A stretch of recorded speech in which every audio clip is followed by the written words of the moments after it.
Comes from no other person but the creator of heaven and earth, welcoming us to the 12th day in the month of August 2026, a little after 7 a.m. It's midweek action, and it tells us that we are halfway through the week's busy schedule. It depends on how you are doing your calculation, but for us here at WoezorTV, we are right on time to serve you nothing but the best of breakfast on TV as you'd always want it or expect it to be served. Kala.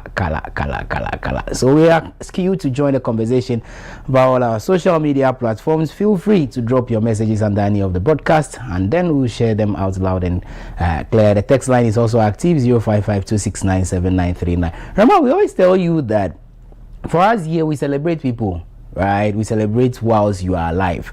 We always encourage you that those of you who want to celebrate some wonderful people as far as their birthdays are concerned, and sure, you send your request to us a day before the D-Day itself, right? And it's still the same number, 0552697939. So of course this morning we celebrate some wonderful people. Quite a number of things happening. There is a conversation we have to take a look at. It has to do with the renewed calls for the fight against illegal mining. And as I intimated, the Western Regional boss, as far as the Forestry Commission is concerned, he said quite a number of things, the challenges they are faced with as far as the fight is concerned, how well should government tackle it going forward. And he's put in some requests that there should be a 24-hour economy, as he tagged it, surveillance at the various sites, whether or not that will be listened to and whether or not that can really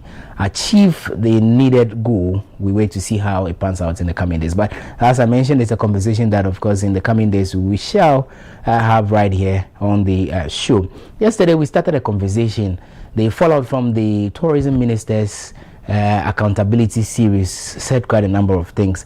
Well, after the show, we had a lengthy off-record conversation, and this morning, repackaged. Hopefully, we get to speak to some industry players. Mind you, we try reaching out to the minister, we try reaching out to some agency leaders as well, but all fail. We didn't really get any headway for that, but we will still have the conversation right here in the studio, so we ask you to brace up for that as well. But let's look at the weather condition this morning. If you are in Accra, you realize that it's cloudy out there. Looks as though it's gonna rain this morning, but the temperature is hovering around 25 degrees Celsius. That's the temperature this morning. Quite cold, not too warm or too hot this morning in Accra particularly, and it's expected to rise to 29 degrees Celsius later in the day. But as I mentioned, this morning it's 25 degrees Celsius, but it's expected to rise to 29 degrees Celsius later in the day. So it looks as though it's going to get a bit hotter in the day towards sunset as well. No signs of rain showers this morning or throughout the day, but it depends on where you find yourself. But as we always tell you, you can never predict. You just have to be careful and extra vigilant as you step out this morning. Carry your umbrellas, carry your raincoats, all that you need to protect yourself as you prepare to step out for the morning's activities. But that is it with our weather condition, how it will look like today. But whilst at Eid, we always tell you also to drink a lot of water, stay hydrated. Right, drink a lot of water and stay hydrated out there. Fortunately, the price of water, they go up. That one day we beg is 50 pesos. You manage it, and then you get some bread and you add it. That's how the hassle goes on. But for you out there, especially the drivers, we ask that you also take care of yourselves and also bear in mind that you have some innocent souls sitting in your vehicle this morning. Your role is to take them to their destination safe and sound.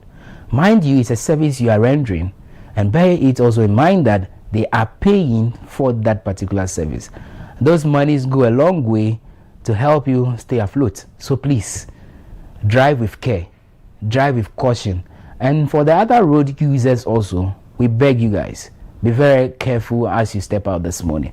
The bicycle riders, the motor riders, and you see the motor riders especially, look, too many accidents happening, and I always say that some of them are very avoidable. Majority, most of them, we can easily avoid them.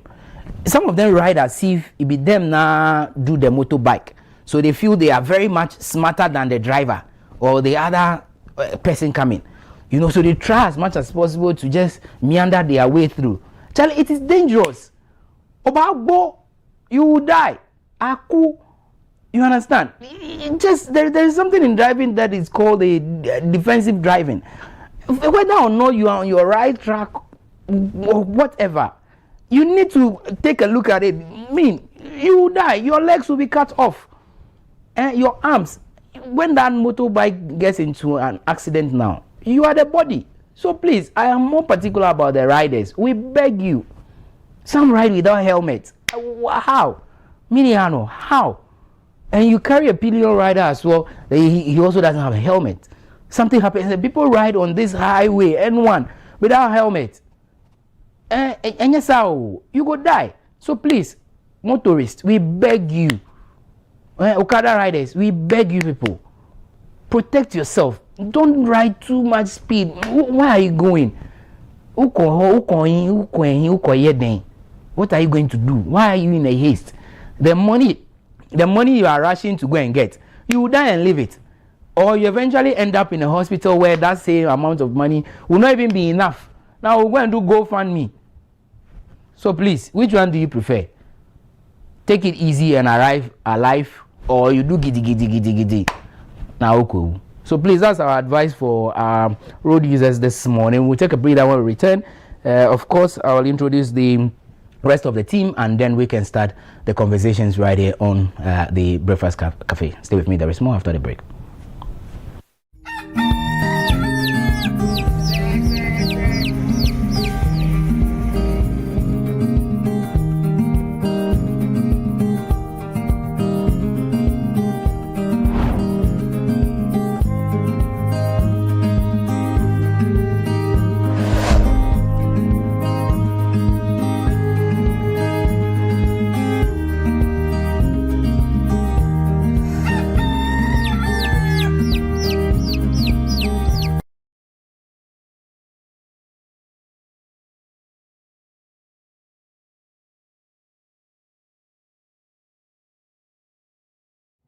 Embarrassed. Too embarrassed to speak to a loved one. Too embarrassed to speak to your doctor. Too embarrassed. When in our lifetime, 1 in 4 black men will be diagnosed with prostate cancer. 1 in 12 black men will die from prostate cancer. Let me repeat that. 1 in 4 black men will be diagnosed with prostate cancer. 1 in 12 black men will die from prostate cancer disease. 1 in 12. That could be your dad, even your older brother, uncle, or grandfather. You need to make sure they are not embarrassed to speak to you or their doctor about it. Hey, Dad, have you had your prostate checked out? See? How hard is that? It's easy. Just start the conversation. Prostate cancer is survivable if caught and treated early enough. Don't let embarrassment stop you having this important conversation. You may save someone's life. Not just your own.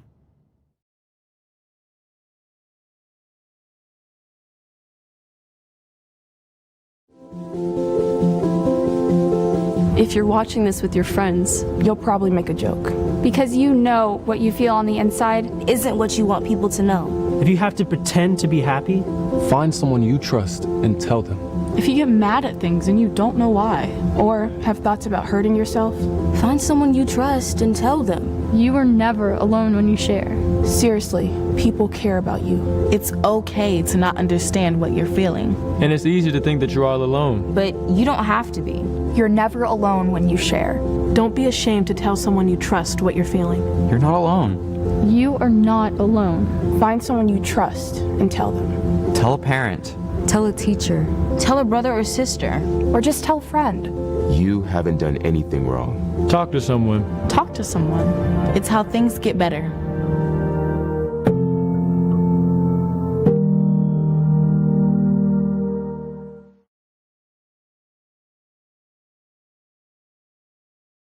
Okay, next one. Sit down. Look to camera. This is what it looks like to be exceptional, to stand out from the crowd, to make history. But what if women didn't have to be exceptional? What if they didn't have to be the first, the best, or the only woman? What if being a female engineer wasn't remarkable? What if women and men could compete as equals?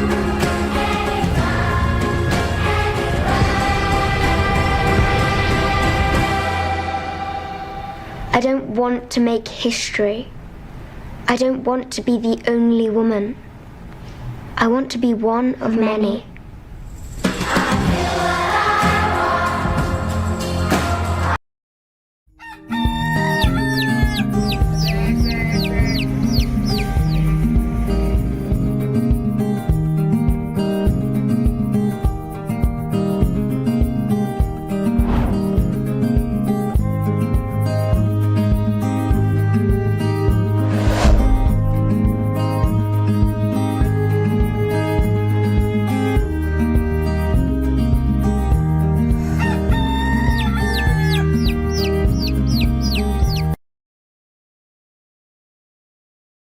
It goes beyond the assemblies to us as individuals who live in our homes and live in our communities. If you see the extent of rubbish debris that has been pulled out of homes in this Alajo area alone, you'll be astonished. And this is rubbish that have been packed in homes for months, probably for years. You can see the tons of them, and we are going to try to clear them. The assemblies will come to clear, but on a daily basis, waste management companies are responsible for collecting rubbish from various homes, and you pay a little token to either the Abobo area people or the waste management companies to take them. You have a situation where many people are refusing to do that and rather keeping the waste in their homes. You saw the drains that were desilting this morning. It's choked. There are shops there that continue to throw rubbish into the drain. So for me, it is more of an individual problem. That one is more than the assembly. The assemblies are supposed to ensure regulation. They are supposed to ensure that the right things are done. When the individuals in the assemblies are individuals who are coming from home. So if you are not doing it well in your home and you have been given the responsibility to supervise, regulate, are you able to do it? That is where the problem. I think that we have a serious moral issue. We have a serious behavioral issue that will not take a day to solve. It will not take 2 days to solve. But this is the beginning. Our instruction from the president is to clear the rubbish from around the streets as we move them from the drains and people are bringing them from home. Today, what we have done is to commandeer in excess of 100 tipper trucks through the Ministry of Local Government and the assemblies, and then getting the wheel loaders and the front loaders to now come in and load off. We've been here since 6 o'clock, and you see that we've done just a stretch of about 100 meters. There are lots more to be done. If you go to Nima, you go to Kandeshi, it is a behavioral matter. And for me, I am incensed by Ghanaians who think that this is just the responsibility of the leaders of this country. Who are the leaders? The leaders themselves are individuals. They have homes, they have children in their homes. So if you are grown up, you sit on television, you sit on radio, you sit on Facebook and say your leaders, what are you teaching your children? Because the reason why the front of your house is dirty today is because you are not well trained. You did not take the instructions from your teachers and your parents well. And you are passing that same habit and thinking into your children. We need to be serious as a people and realize that these are health hazards. If you stay within these rubbish and stench for a period, you will surely get sick. And we don't understand why we have frequent headache, we have tummy aches, we have typhoid fever and others. And we will blame other situations for it. I think that there's a serious need for some behavioral change that, of course, will not take months, will not take years, but people must be responsible. The other aspect, just before you go, is about enforcement. Something that our laws perhaps are too relaxed, and so it is not punitive enough residents themselves do not see the need to put people to order. It is not about the laws being relaxed. It is about the people. If you are given a task to ensure enforcement, yours is to enforce. You don't wait and say that you will not do this because the laws are lax. The laws are not lax at all. Eric, our problem is that we are not enforcing the laws. The people who are given the responsibility to enforce are not enforcing. If the environmental health officer himself appreciates the need for what he has been employed to do, when he's passing and he sees an area dirty, he will not look at it and say, let me go to the office. He will enter the building and then check and ensure that the right things are done. When he sees that a shop owner is sited right by the drain, he would go back and ensure that those things are moved. And when they are moving them, you, the neighbor, should not say, oh, that mentality is where the problem is. Where if you are firm, you are strict, you are disciplined, you are considered either you are too low, you are arrogant, you have pride, you don't care for people, you have no, you are not humane. That is where the problem is. If we all come together and agree that this must be A, and we support the person who is ensuring that the A is implemented, these problems will start to reduce.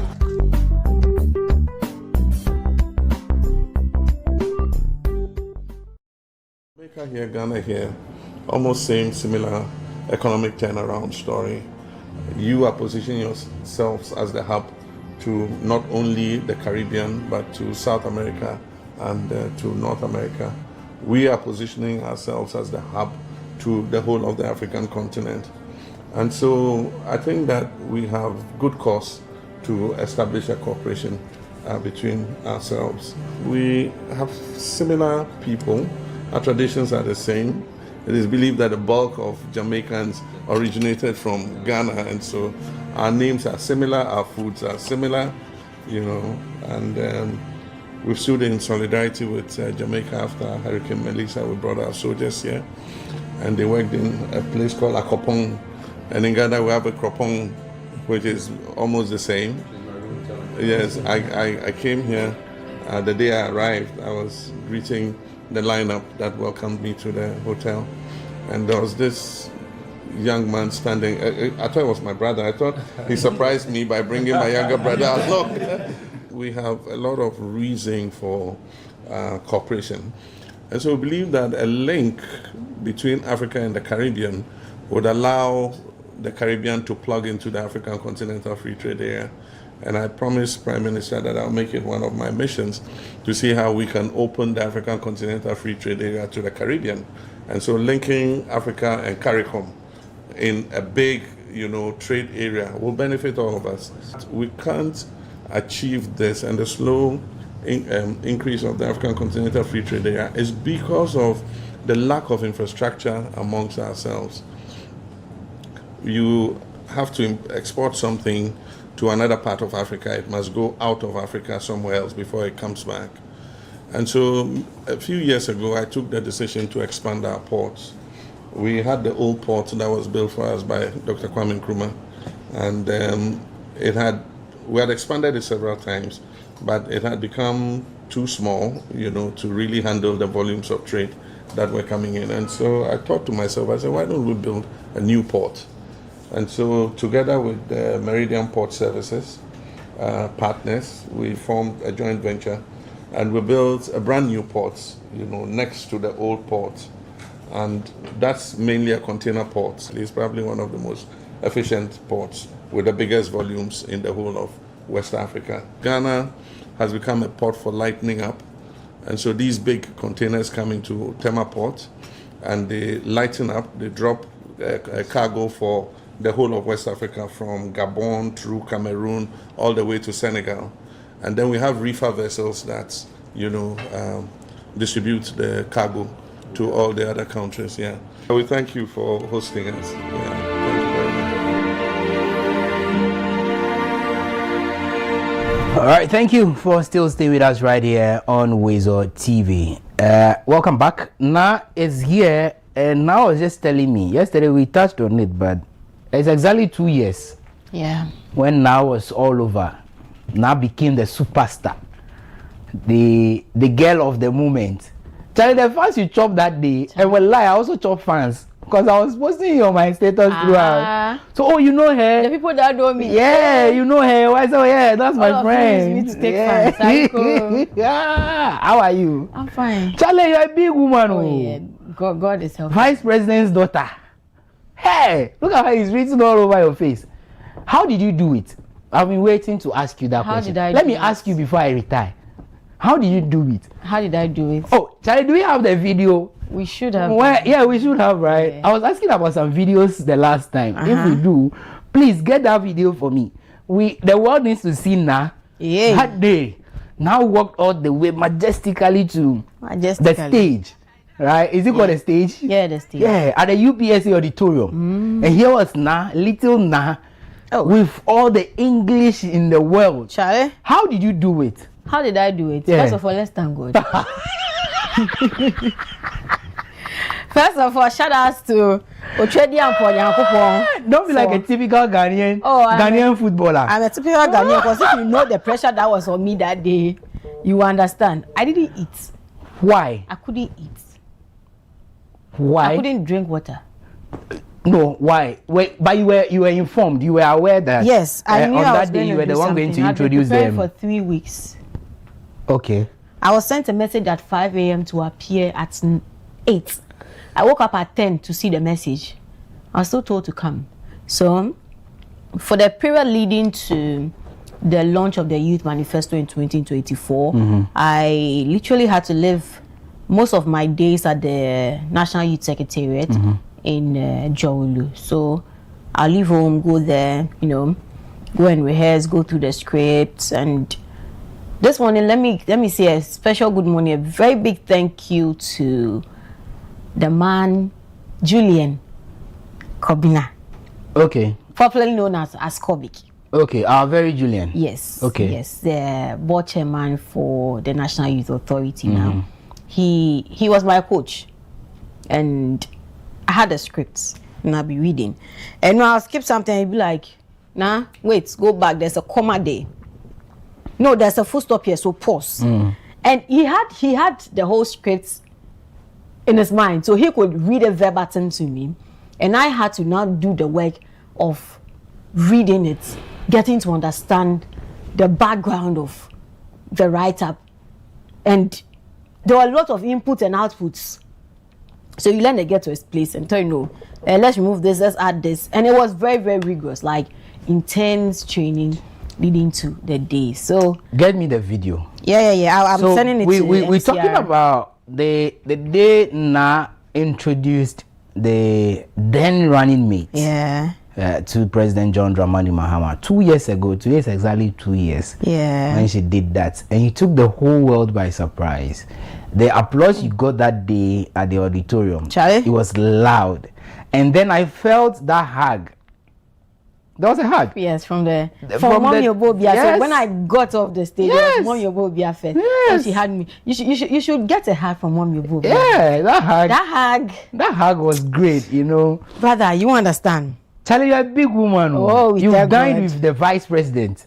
Okay, then you dined and wined with the then running mate. Yeah. It was a great time. And it really was some. Yeah. And 2 years, how time really flies.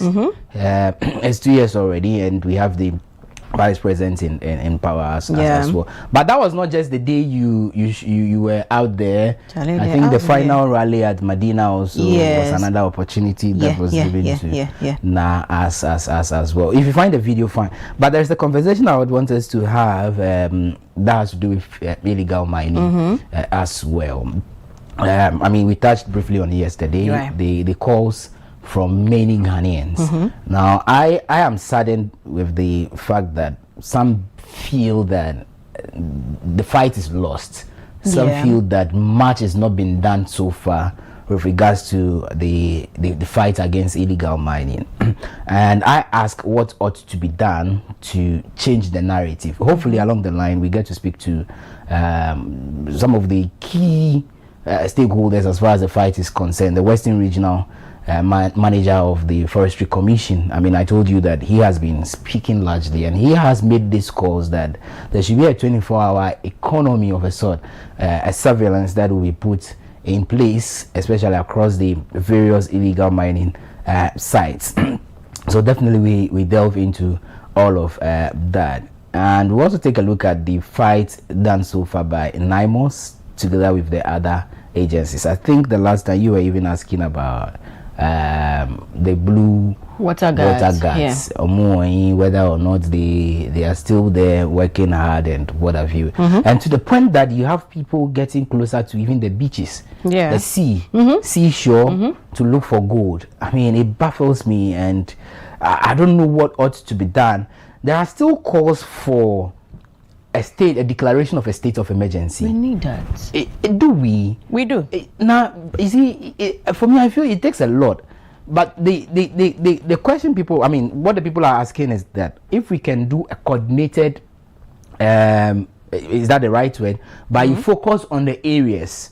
Okay. So you take Western region precisely, the exact areas where the illegal mining activities are ongoing. Then you place, what's the name? You declare a state of emergency in that area. But now it comes with a cost. Yeah, it does. If you are declaring a state of emergency, livelihoods will be affected. I am not holding brief with government, but I'm just saying livelihood will be affected. At least we even saw what happened during the COVID-19 era, where government had to spend a lot of money because, of course, we were under lockdown. And lockdown, precisely, you can say almost is the same as the state of emergency, where, of course, no activity happens. You are locked up in the house. You can't even go out. You dare not go closer to the riverside or the forest. Now there are farmers, who also have their farms in the forest. So if you are declaring a state of emergency, so my grandfather cannot go to the cocoa farm again because of Kojo's attitude, and that is the issue that we need to pay a critical attention to. If we are calling for a state of emergency, yes, it will probably resolve the issue, but to what extent and at what cost? Because now you are preventing people from going to fetch water from the streams. Because there are communities who still drink from the streams. There are communities who still fetch their water from the river that is being polluted. What happens if you declare a state of emergency in that area? It means that they can't go there. Right? So I am looking at it from that angle that should it be done? Yes, but to what extent? And for how long are we going to look at the state of emergency declaration? What other ways can also be used in this whole fight against illegal mining? So of course we'll have that conversation in a jiffy. I don't know, but before then maybe we can celebrate a few people. Or have you gotten the video? Yeah, the video is ready. Okay. If the video is there, Charlie Boma and my share video. How now? Okay, all right. So they are working on that video, but not yes. Talking about the Galamsey thing and the state of emergency you made mention of, we really need to put in a lot of work, because we found successive governments coming to talk about ending Galamsey, and it looks like gradually we are moving, so I say gleefully, from frying pan to fire. Because we are not seeing any improvement. Once you are there and then you see on your socials blue water guards deployed, what exactly are they doing? Since they started deploying them, we need to see some tangible results on ground, measurable results on ground. What is happening with them? Are we getting something? Yesterday I made mention of the NIMOS and their confiscated items. Once in a while you find them on X coming, and then they went here, machine pump gun seized, blah blah blah seized, money seized, gold seized. Then what? The Chinese nationals that have been arrested from these Galamsey sites, do we deport them from the country? Do we imprison them? What exactly happens to them? Or they are kept in police cells for some time and then they are just released back again into the forest? You see, there are communities now in Ghana that you can't even fetch water. They don't have water in the community because of Galamsey. People can't go to the farm. If you are there and somebody tells you, I've brought plantain from this place, you know you have to run away because it is a Galamsey rife space. And sometimes I really fear for us, because the foods we eat, Randy, all we know is we've gone to Agbogloshi or Kaneshi market to buy plantain, to buy cassava. As to where it's coming from, we don't know. Few months ago, we saw a woman who was selling acheke. for preparing that chicken. She was telling us how she has to buy an amount of alum, I think over 100 cedis worth of alum to purify the water, the galamsey water, to prepare that chicken. Now the alum itself has chemical properties. Getting into that galamsey water to purify it. What residue is it living inside for she to use to do the food for us to eat? And then we'll go now check has become like the aged food around. Yeah. You will go, oh, I want to try. Maybe somebody has not even tried that chicken before. Yeah, I haven't done. Your friend will just be, oh, let's go and try that chicken. Then you go and eat that chicken. And the rise of a number of diseases now. Now people's gut diseases are becoming so much rampant. Not just the kidney diseases, not just the cancers that is associated with it, not just the bed deformities, not just the skin deformities. Now, if somebody, oh, my stomach, you go and they'll find a strange name. Who say, meanwhile, we all know where the roots are coming from. And now we see again that they arrest the people on sides there, the galamsey guys, but there's a kingpin somewhere who runs things. And then he'll just call the police, let my boys go, and the boys will go.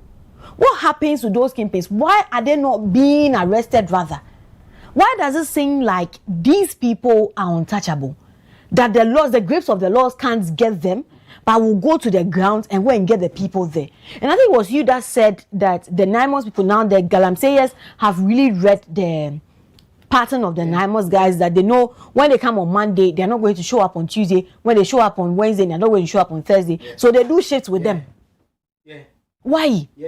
And I'm glad that we have the Western Regional Manager, because he even mentioned it. That place, Western North. Randy is sad. I remember, I think last year when I was in Western North, we were coming on the Lubu stretch, you see the sea, and you see the galamsey water going directly into the sea. And there are some of us that will say we don't want to do red meat, we don't want to do chicken, because the chicken already, you don't know its source, the red meat, blah, blah, blah, you want to look at your health, and so you would opt for fish. And this is it. The fish, what the habitat of the fish, is that how they call it in the science, biology? The habitat is being polluted. What are we eating? And that's the danger. What are we eating? And that's why I'm always saying that these guys are causing crime against humanity. Honestly. You get it? Honestly. It's just like how an armed robber can just enter a room and spray people with guns. That's what they are doing. Yeah. And this is even more, because imagine the number of people who consume the fish you are talking about. The number of people who drink the water from that water body. The number of people who go to restaurants to eat that chicken you're talking about, which was whatever coming from. You don't know those where areas. it's coming from. Exactly the point. So what they are even doing is even more than what the guys in the jail are doing to us, or they have done to us. You are killing large number of people. And for me, I am again worried, because they seem to be Mekao, like that sort of nonchalant attitude. Now they have even moved from, and they are so bold. Especially, to the point that they even record themselves calling the bluff of the Naimos and then the other stakeholders or the people fighting this. They record themselves challenging them. Nothing. Like really, and that it hurts. Like it really hurts so me. Much. Like, have we gotten to that stage? And you see again now, it is us. If they go and pick those boys, because the one I saw recently, 3 or 4 young boys I can even give birth to. They were in front of a house, be like that, and they were recording themselves. You can't do us anything. This is how we are living our life. Blah blah blah. We got our money from. Is it that they have something on the Naimos people? They don't have anything. So what is it? It is too known. We call it too known. Remember, somebody told us that he had the president in his pocket. Yeah. When we investigated, what did we hear? It was too known. It was just a bluff. They don't have anything on anybody. Yeah. But again, now I'm saying that not until we start arresting and prosecuting the kingpins, it will go nowhere. Because if it's excavator you are going to bend, you bend, they will get a new one. How are the new excavators coming into the country? I told you yesterday or 2 days ago, we don't manufacture excavators in this country. I hear some France, they can easily do them. Some people are doing them in this country. That's fine. But excavators, why? Excavators are not like these phones. They are not pins. They are not bed that will fly and move away. These are big vehicles, huge ones. How did they move from Tema Port Or do we have any other entry? Do they go through Takrady? I think they come from here. So you move all these machines from here all the way to Takrady or any part of the western region. Yeah. Where are the police checkpoints? Or they are just there to disturb innocent drivers? Yeah. Pardon me. But we do see, we hear, we watch videos, so we know. Where are they? How do they check? When they realize this excavator is moving from Accra, heading to say western region, eastern region, that's a distance. It's not as if you are moving from Accra to Afienyao. Yeah. No, from here all the way to Takrady is a long way to go now. And these are excavators, so it takes time. Not even, I'm not sure you can even use a day because these are they spend days. Yes. So where are the checkpoints? The officers that meet these vehicles on the way, what questions go, what do they ask? Who is punished? I saw a video yesterday and I uploaded, so I was torn in between. The police officers stopped one guy with a trailer. Okay. I think he was carrying a container to somewhere, like that. So the police asked him to open it.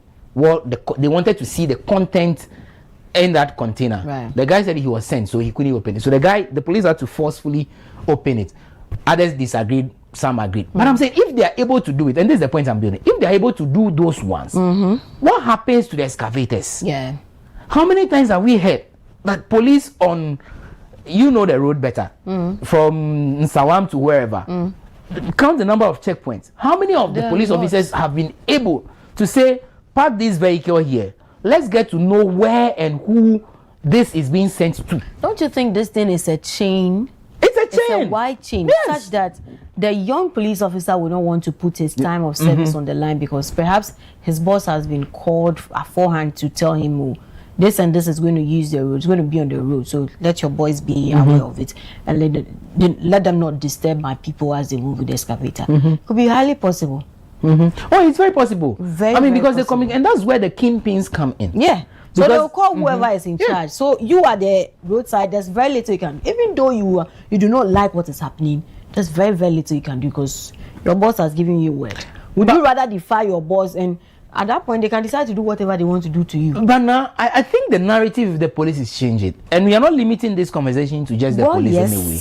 Because I think Monday some persons were promoted. If not Monday, then it was yesterday. The IGP promoted I think 20 of them for varied reasons and upholding the reputation of the police service in high esteem. Right. I think some were part of a group that arrested or clamped down on some armed robbers and whatever. So, but the bottom line is that some were promoted. But that should give you enough motivation because now in the service, the more promotion you get, the higher your salary, the higher your income. So you are serving in the police for 5 years. Of course, you can't remain a low-ranked officer. No. Your ambition is to rise through the ranks and become whatever at the end of the day. So that promotion alone is enough motivation to them. Yeah. I feel that you have sworn an oath. Yeah. You need to hold by it. You need to be held by it. And you need to hold in high esteem the oath that you have sworn. Regardless what your boss or your superior tells you, there is Ghana to protect first. Yeah. And I'm saying now, if Boss Kweku tells me, I know if whatever I'm doing is right, and I'm on the right path, and Boss Kweku comes to tell me that do it this way, so that you shield me out of, from blah, blah, blah, blah, blah. Now, I will not do it, to be sincere with you. Because I know there is a superpower than, okay? Yeah. I hope you get the point I'm building. And I think that should be the narrative with the police officers. That yes, you are at post. I know you are being shadowed by a super boss or a superior. Yeah. But Charlie, you have Ghana to protect. True. Go and report that your boss. Why didn't they report the former IGP? What's his name? Akufu Dampare. Dampare. How on earth did I forget that? People reported him. Even the current IG, people are reporting him. So you allow the big boys to investigate deeper. Now, if we don't take this as our own, as citizens, 100 years or 200 years, we'll come back to this same studio and discuss the fight as being fruitless. The state is ensuring that a lot of activities, a lot of things are done to fight galamsey. Yeah. But it also comes back to us, the various agencies. President Mahama cannot be everywhere. Do you get the point I'm building? I get it. But the even from, again, now I'll take you back to the port. How do they drive all those trailers and those trucks out? Yeah, they do. How? And nobody asks any question. The chiefs in the various communities, you have heard stories that in your area, so and so illegal act is ongoing. It's just like the chiefs are condoning what armed robbery. Weeks ago, we were here when Otunfa Asante Hine they sued one chief for condoning acts of galamsey. Yes. And for them, I think it's a well-established mining company there, and a number of other illegal things going on there, and it is sued them. So you think the chiefs do not know that person A or person B is mining on your land? They know la. They get money. Oh, now they know. They will pay royalties to them. And so you expect the chief who is getting royalties to come and sack the person away? But that's why I'm saying that then that chief in that area is condoning crime. Oh yeah. In the sense that if armed robbers attack your community, how do you handle it? Do you sit aloof and say because the armed robbers share the booty with you, so I am quiet? No. People come to your community and defile the young girls. They rape them and go because they are giving you some token. So you sit aloof and watch them. Is that the narration? No. No, that is why you are the king. That's why you are the chief. You have an oversight responsibility at the lowest level, at the grassroots level. So this thing should be done there, not the politician. If you leave this to the politician, they will infiltrate the system. True. Why? Is the Professor Frimpong Boateng report not enough for us to see? It is. The various reports that we are hearing. What's the name of our colleague? Erastus. Yeah. Has he not said enough about the people he has realized are part of this whole illegal mining? I am passionate about it because now people are dying. Yeah. Galamsey is destroying us, and we are losing a lot of money fighting it. Why? The money that we have to use to build schools, go to those areas. And this is my pain. You are doing illegal mining. You claim it is money. It is a source of income. Yeah. Whatever flimsy excuse they give, it's up to them. They but look at the state of develop their good. Look at their roads. I have a senior who was posted to one of the Galamsey sites, and me, I feel pity for him because he told you he will go to the school and the students don't come. The students are going to do Galamsey, and he's a primary teacher. So imagine maybe he's in upper primary, so maybe primary 4 to primary 6, and the students are not coming to school because they have to go and do Galamsey. What kind of future are we giving to these people? What kind of future are we raising for ourselves? Because mind you, the water bodies have been destroyed beyond this thing, reasonable doubt and measures there. Now Ghana Water has to now use a lot of chemicals to purify the water and bring it back to us to take. You know, at a point, Ghana Water released some communique saying that they are going to close down some of their treatment plants because Galamsey is giving them a 12th time. And if they are spending, say, 1 million Ghana cedis on a set quantity of water for purification, if they say they are going to share the cost for us, we will be able to pay those costs. And that will bring in the importation of water bits. How many of us can import water? Even the ones they sell in the shops, those imported water, those foreign brands, how many of us can go and buy? How much water do you drink in a day, right? How many liters of water do you drink in a day? Now, not just you now, your family too is going to drink same. How many can you buy? How much? And mind you, when they know that the demand starts going high, the already high prices are going to go higher. How many Ghanaians can afford it? If we are thinking about it this way, I think many of us, I don't know, because if you are Miyakashi, some of them, they are conscious, they have tied it and thrown it somewhere. Because if really you are a human being that feels for people and that thinks about humanity, there are some decisions that you won't take, especially when you know that it's going to affect a larger populace. People have died because of Galamsey. Look at the lives we've lost because of Galamsey. Look at children that have been born with deformities because of Galamsey. Sicknesses that cannot be cured. People for no reason of theirs are battling with kidney failure and kidney diseases, paying for dialysis on a weekly basis, buying medication, expensive ones, for no reason of theirs. Not that they were reckless with their living, but because they were exposed to some of these chemicals from the river, the water bodies from Galamsey. And Randy. Now, in 2023, GWCL says that they spent over 30% more on chemicals. Just to treat water in the Galamsey affected areas. 30%. Just in those areas. Just imagine, out of 16 regions, 30% goes into treatment in those areas, those affected areas.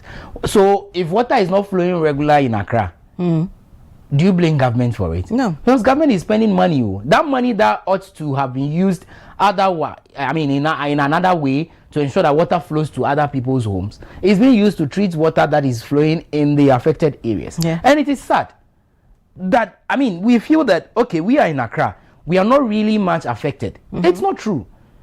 In so many forms. You spoke about acheke. Go to the big restaurants. It is these people who go and buy the acheke from the restaurant. Do they know what they are eating? You are eating metals. You are eating mercury and what have you. Imagine. So you get up and 50 years, chelewa, obekpo stroke. 45, chelewa, stroke. Wow. Your kidney, your organs are all messed up. You don't smoke, you don't drink, you don't do the bad things, the so-called bad things, but you are sick. Do you know what you are eating? No. And that's why, I mean, I feel that the call needs a cogent step. I mean, maybe we should look at it from a different step. Yeah. And that is why when a kingpin is arrested, now I am saying that stop mobilizing the youth to go and say free wine. Free, you that young person. They should arrest the person as well. If you go and stand there and say free wine, free way, they should arrest you too. Because, you know the person has done wrong. Yeah. Why? Well, we know in this country now, and let me go to that issue. When somebody decided to display gold, raw gold, gold on table. Have you seen gold before? Have you seen gold before? Who does that? Who does that? The laws even frown. Who does it? Who does that? And when that person is picked for investigation, we mobilize the youth because it's a political person. Yeah. So we think that the political class are immune. So when they find themselves at the other side of the law, we allow it to go. Who born dog? That a politician is free. And when they mess up, we should sit aloof and watch them go. No. See, go after them. I am saying the NDC told us they were so bent on the Professor Frimpong Boateng's report prior to the 2024 elections. Why are they not working with the report? Where are the names, the people who were captured in that report? And when, how many of them have they questioned? How many of them are currently being investigated? Erastus Donko, that's the name, right? Has he also not done the same report? A full documentary, not one, not two, not three. Several other colleagues have done similar reports. How many of them are being worked on? How many people are being investigated for all of these things? You go and arrest some boy somewhere, go and put them in jail. 2 days. And they are gone back. Why are we doing this? Why? Other countries did it. So we can also do it. Let the steps be taken. Pragmatic steps. Yes, we understand government is doing all that it takes. But now, things have to change. Oh yeah. Let's take a break. When we return, we'll continue the conversation. Hopefully, we get to speak to the manager, Forestry Commission, Western Region, on this particular topic. Stay with us.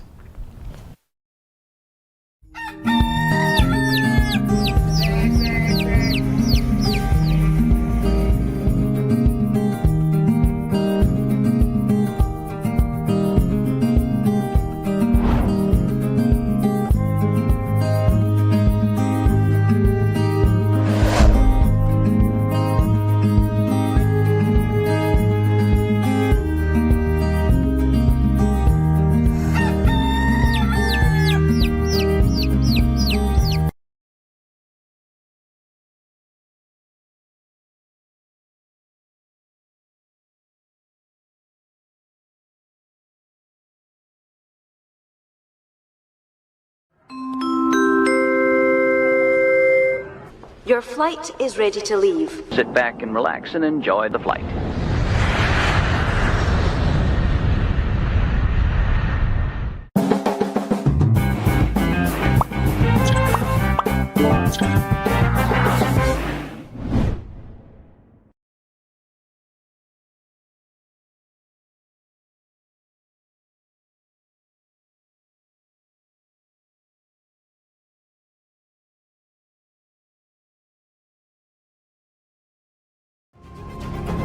When I saw his face slipping, I knew it was a stroke.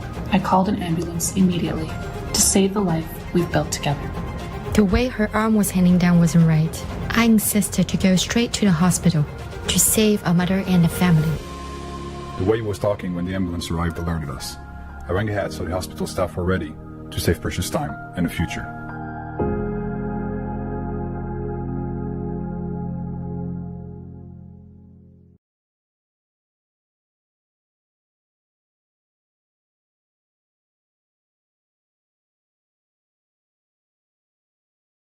Gentlemen, I've got some bad news and some good news. Okay, the bad news is that your chances of getting prostate cancer are now just 7 to 1. In fact, prostate cancer is killing one man every single hour of the day in this country. Imagine that, one every hour of the day. But the good news is we're forming a team to stop that clock. Men United. It's time men united together to fight prostate cancer, the way women have united against breast cancer. We need to get together and find a cure, as well as better ways to care for the 250,000 prostate cancer sufferers out there. Please, get on side and join us in the fight. Men United versus prostate cancer. We can win this.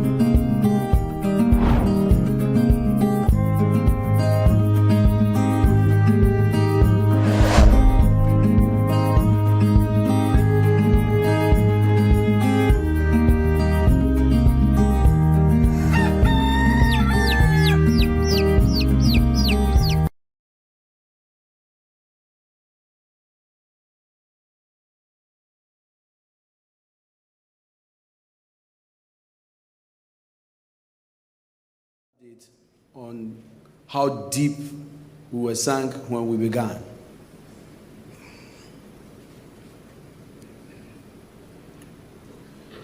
This is the geological map of Ghana. We've been so blessed that everywhere you pass in Ghana, there's gold and other mineral resources. As you can see, this is licenses, large scale, small scale, issued within these periods.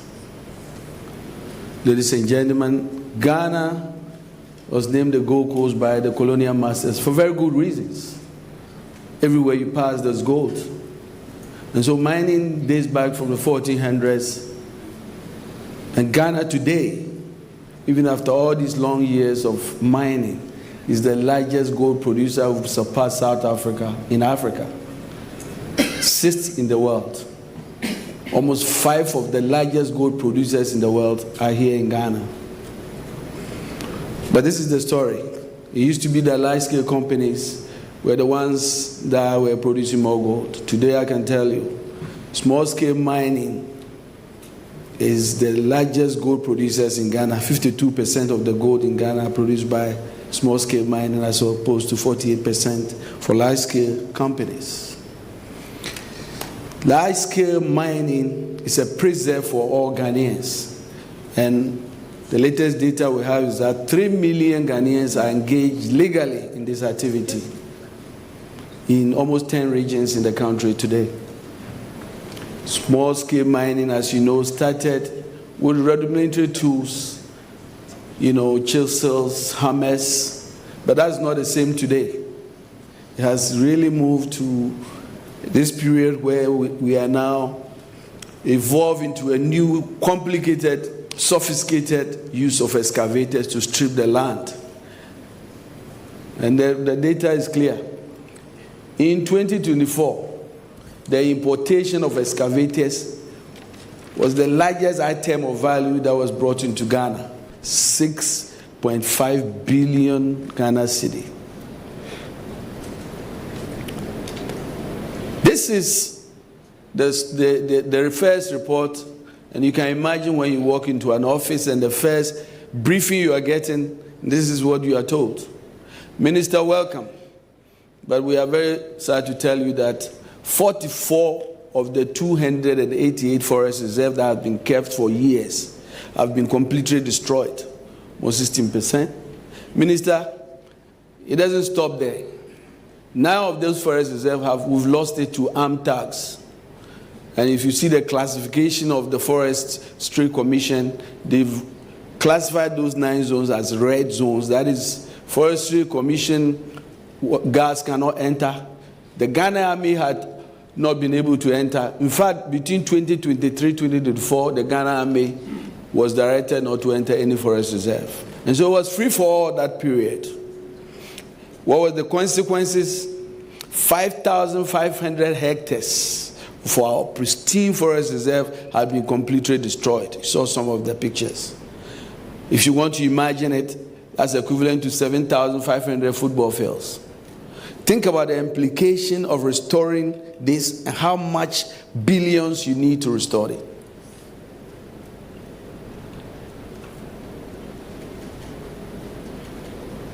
And these are the impacted areas in Ashanti, Bekwai, Nkawie, Mankraso, Western Takwa, Dabuasti. So these 3 regions really are the main areas that has been impacted.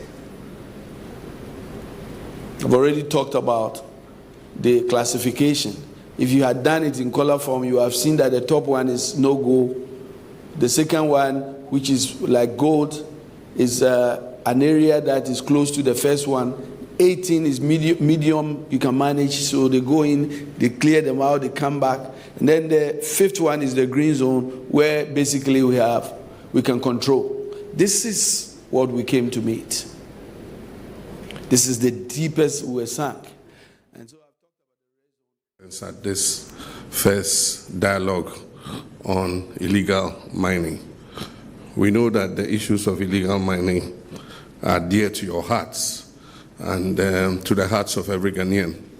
And that's why we decided that from time to time we'll hold this dialogue. This is not going to be the last. We'll hold this dialogue to update you on the progress that we're making in the fight against illegal mining. Mining in Ghana has been historical. And when the first Portuguese arrived in Elmina, one of the first things we sold to them was gold. And that's why they built a fort in Elmina. Our grandfathers were involved in mining. The problem with the difference between then and now is that they use rudimentary tools to undertake the mining. And so the capacity to create destruction to the environment was very limited.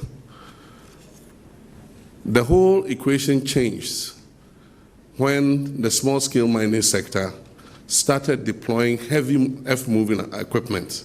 Before, it was only the big-scale mining sector that was involved in using excavators and bulldozers and huge dump trucks.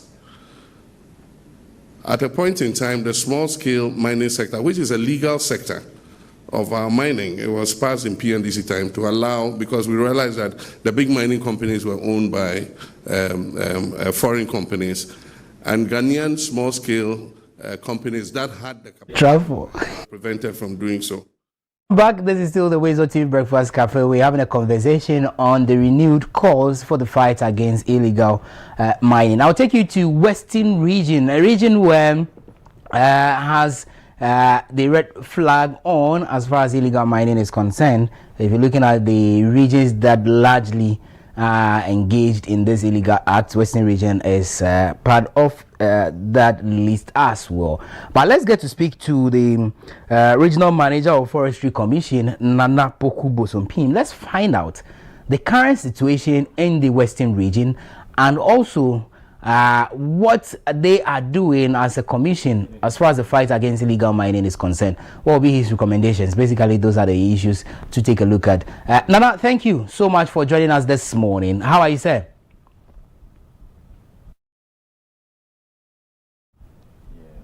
Okay, Nana, please, are you there? Re-establish contact quickly with Nana Poku Bosompim. He is the Western Regional Manager of Forestry Commission. Nana, okay, Yes. Good morning, Nana. Now we can see you, and if you can hear me, good morning.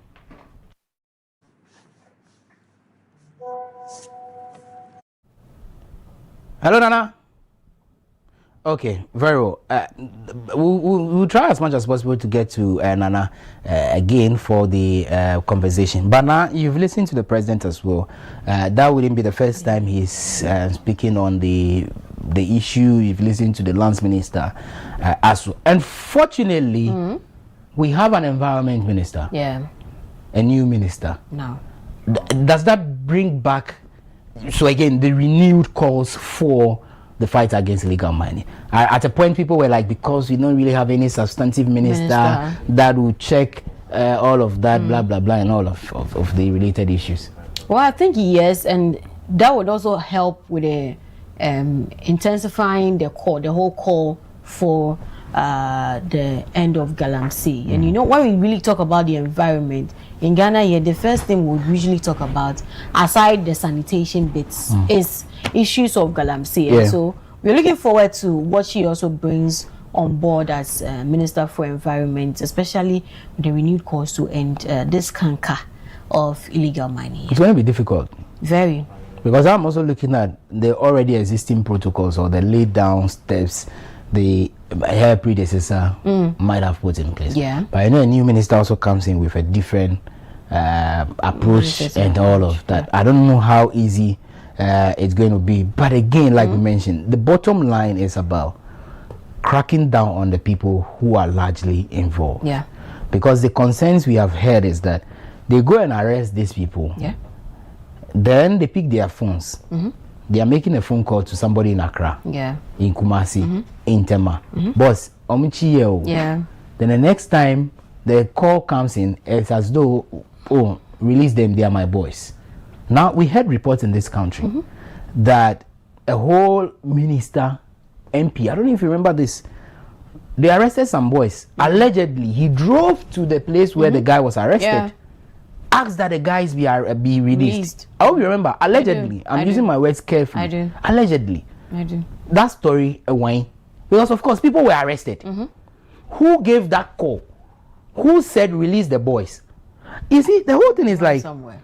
It's like there's some fire, giddy, then it just goes off like that. Cool. So there is an issue here.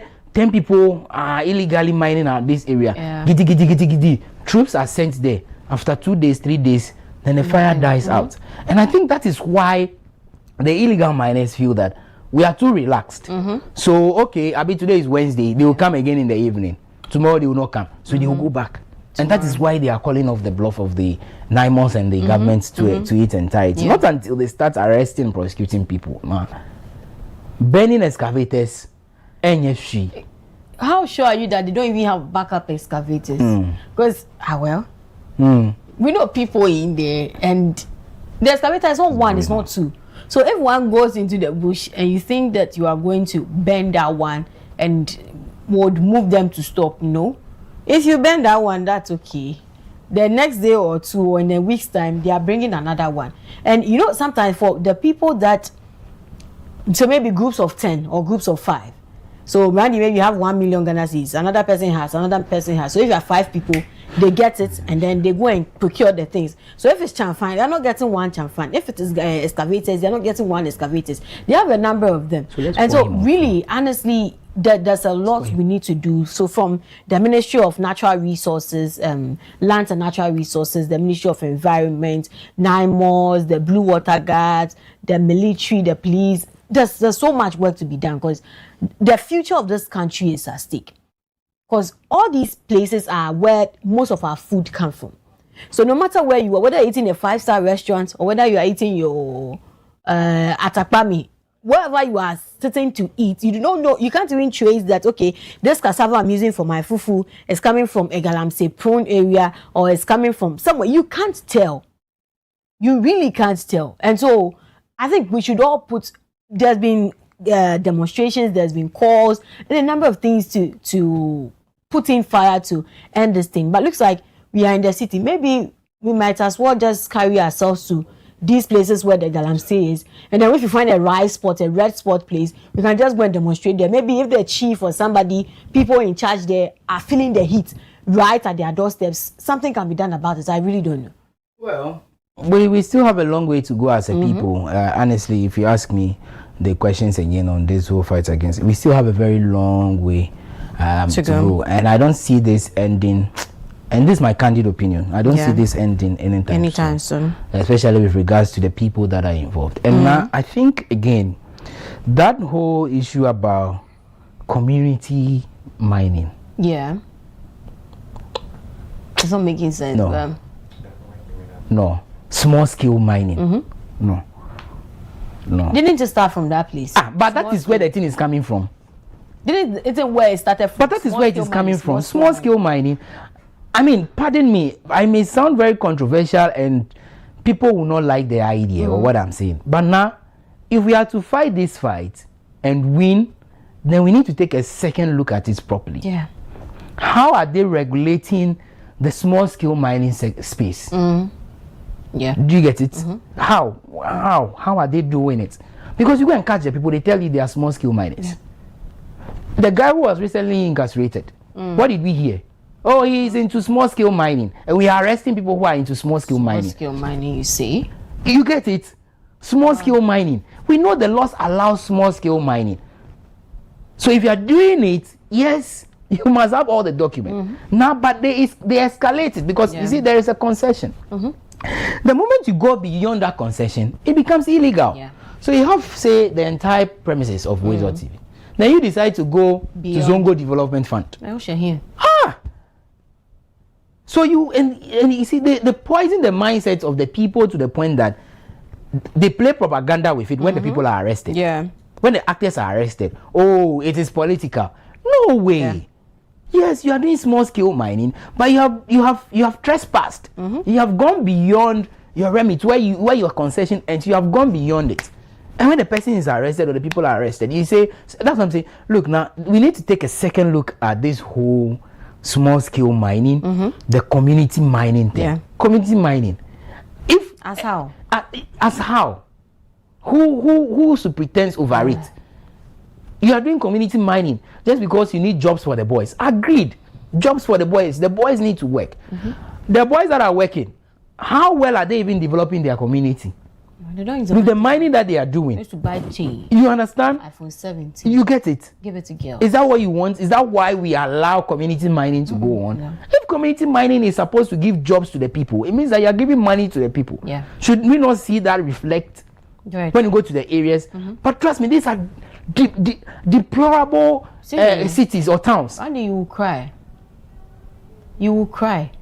When you get, it's the road. And I remember on our trip to the Western North last year, we came across, so where we're going, the Chips compound, Randy, the road. And we didn't anticipate, the lady told us the road was bad, but we didn't anticipate to see that kind of road. And it had rained. And the way our bus was stuck, we just had to move the things out. And thankfully, we found a good Samaritan who helped us with his Toyota pickup and then took us to the Chips compound. On our way back, so this woman who helped us with the directions and all, we decided to give her money. So I think it was 200 cedis notes, Randy. The woman fell on the floor. She fell on the floor. It was as if we are giving her, say, 1 million Ghana cedis. It was 200 cedis. She fell on the floor. I'm like, oh, it's like, it's like, so you even go and do this, all this, put the environment in danger, and you don't even get money to feed yourself. Yeah. And you see the road, the school in the community. I'm like, the poor of the poorest. Yeah. No, so why isn't there any laid down rule that says that, fine, if you're engaging in this, let the community also benefit from it? But there is. That's why the MDF is there. No, I know, Minerals Development Fund. Yes. That is why they are there. So, what we are not so the royalties they collect, yes, but it will shock you that the previous administration, and you see, when you say this, people say you play politics with it. We understand the previous administration left almost a zero account with the MDF and all of that. But one will also argue that it's almost 2 years. Yeah. So that excuse shouldn't be something. No, that reason shouldn't be. No. The people need to benefit. Yeah. Because if you are mining, and that's what I'm saying. So that's why the MDF is there. How much are we even paying back? How much royalties are we giving back? Do you get a point? And I think that is also the reason, or it could be one of the reasons why we are having the boys go back to commit the crime. Yeah. If they see the development, if the royalties are paid to them, and they see the good roads, they see good hospitals, they see good schools, and all the other basic needs, I'm not sure they would want to take the risk because it's very risky going into the pit. Now the pit collapses every time. It does. Yes, it does. So I doubt if they would want to, but because of no curfew, they will go in there. So again, it's another call that we need to take a look at. Royalties. How are the communities benefiting? If the community is benefiting, the chief will not be greedy to go and take his own quietly. Like a chief who said for him, all he needs is a pickup. How can President, give us a car. When your colleagues are asking for schools, hospitals, roads, you are saying you need a car. You know your chief cannot be in Ntuma and be walking. Yes. I didn't hear that. I did. No, but again, it makes you question their mindset, and you ask what the kingmakers saw in some of those people to instill them. I don't need someone though. No, it's actually one of the things you see with some traditional leaders, and they have problems with some of their people because if you get the opportunity to meet the president or somebody who can help you bring some developmental project into your community, and all you can ask for is a pickup, are you that selfish? No, you're asking for the pickup to use which money to maintain it. I don't know whether they forget that you have to buy petrol into it. You have to by your road, the road to your town is not good. You have to. And you want to drive pickup. Shock absorbers and things. No, so you see, it makes us question that. So the kingmakers, they didn't sit down to critically look at the people they were putting on the stool. And but if the stool says that you should be the king, if the stool says you should be the king and taflache, you see that something is wrong with you upstairs and you are coming to sell the community for cheap like that. Milekodi. Hey, Milekodi. Now there's a problem. Whilst I don't know, but there seems to be some technical challenge with getting Bosumpim. The guys are working on it. But whilst at it, let's do birthdays. Okay. Yeah, let's do birthdays. Let's celebrate some amazing people this morning. 12th August 2026. If you're celebrating your birthday today, happy birthday to you. Today we have some amazing people we are celebrating today. So let's quickly get into our list of celebrants and see who we are celebrating this morning here on the WoezorTV Breakfast Cafe. So Selma Abena, it's your birthday today. Selma Abena, happy birthday to you, and may your year be great. So Selma is the CEO of Primera Beauty. So this is coming from Dr. Chris to you. He says, may God bless you in your new age. Here is to many more years of peace, growth, happiness, and success. Dr. Chris loves you. So Selma Abena, CEO of Primera Beauty, happy birthday to you. And this is coming from Dr. Chris to you. Away from here, let's see who we are celebrating again this morning. Stephen Tete, it's your birthday today. Enjoy your year, and may every good thing you've prayed for in this year and beyond be your portion. Happy birthday to you, Stephen Tete. Happy birthday to you. Away from Steve, who are we celebrating again this morning? Mauli Fianyo, happy birthday to you. Senior Mauli Fianyo, great guy, doing great stuff. One of the chain makers, Randy. I think in days coming, we should really look at him. Maybe World Teachers Day. Okay. So he's in Chati. Okay. Chati is a village in the Karachi West. Okay. Yeah. Okay. Yeah. Their nearest, I think their district capital is in Kwanta. These are the real workers. Yes, real workers. He crosses river before he gets to his school. Okay, and he left the luxury in Accra to go and be in Chati to teach people. And he's really doing so well. You should check him out on TikTok. Okay. Mauli Fianyo. Okay. Happy birthday, Mauli. And may God bless you so much. May this year be a blessed year for you, a great year for you. Pray for bigger opportunities and more money. And kudos to kudos on all that you're doing there with the students in Chati and the surrounding communities. Happy birthday to you. Away from Mauli, let's celebrate another amazing personality this morning. Tre Bright Desmond, is your birthday today. Tre Bryce Desmond. He is former Vice President of NASPA Futu Municipality. They say a political analyst too. So yeah, Chair Desmond, Bryce, political analyst, former Vice President NASPA Futu Municipality. This is coming from Motion Kev here at WoezorTV to you. So enjoy your year. Have a great one. Happy birthday to you, Chair Bryce Desmond. Away from him, let's see who we are celebrating again this morning. Minister Japhet Adjete. Happy birthday to you, Minister Japhet. May this year be a great year for you. May the year be amazing. And yes, we wish you the very best that life has got to offer. Enjoy your year. Away from him, who are we celebrating again this morning? Fred Ninson, it's your birthday today. Enjoy your year. Happy birthday to you, Fred Ninson. And may this year be a beautiful one for you. So yeah, happy birthday to you, Fred Ninson. Away from Fred, let's celebrate another amazing personality, another makeup artist. I can't say who I am well pleased in. Okay. She will beat up your face and you won't even recognize yourself. Okay. Right? Maku Okanta. I wanted to come and design me to look like Tupac Shakur. She can. Okay. I trust Maku. Okay. She really can do that for you. So, Maku Okanta, happy birthday to you, dearest. And may God bless you so much. Thank you for all that you do for me, and thank you for me. You always hold me down, Sha. May God bless you, okay?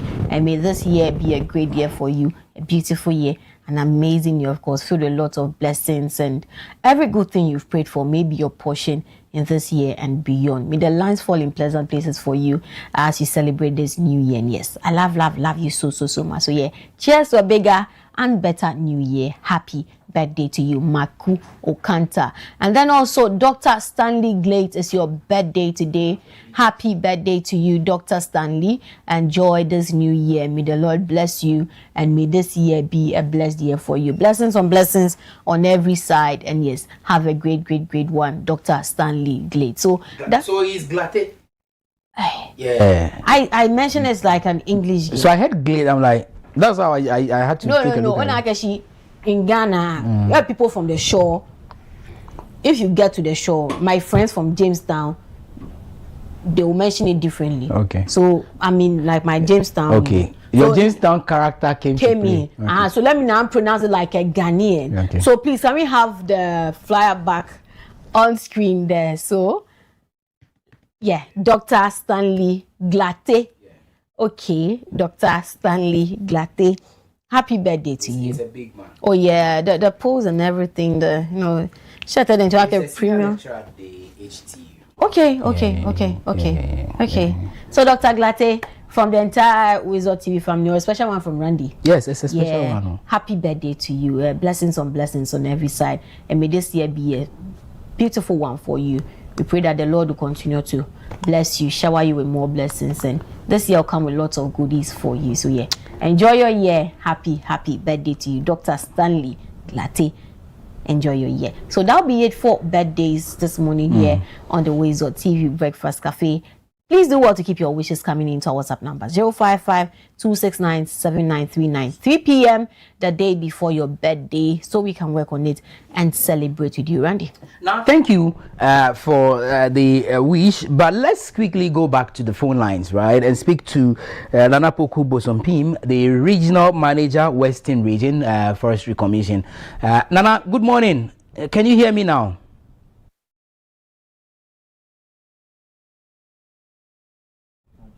Okay. For your time this morning. Now, first of all, paint a picture to us. What is the situation like in the Western region as far as the fight against illegal mining is concerned? What is the current state?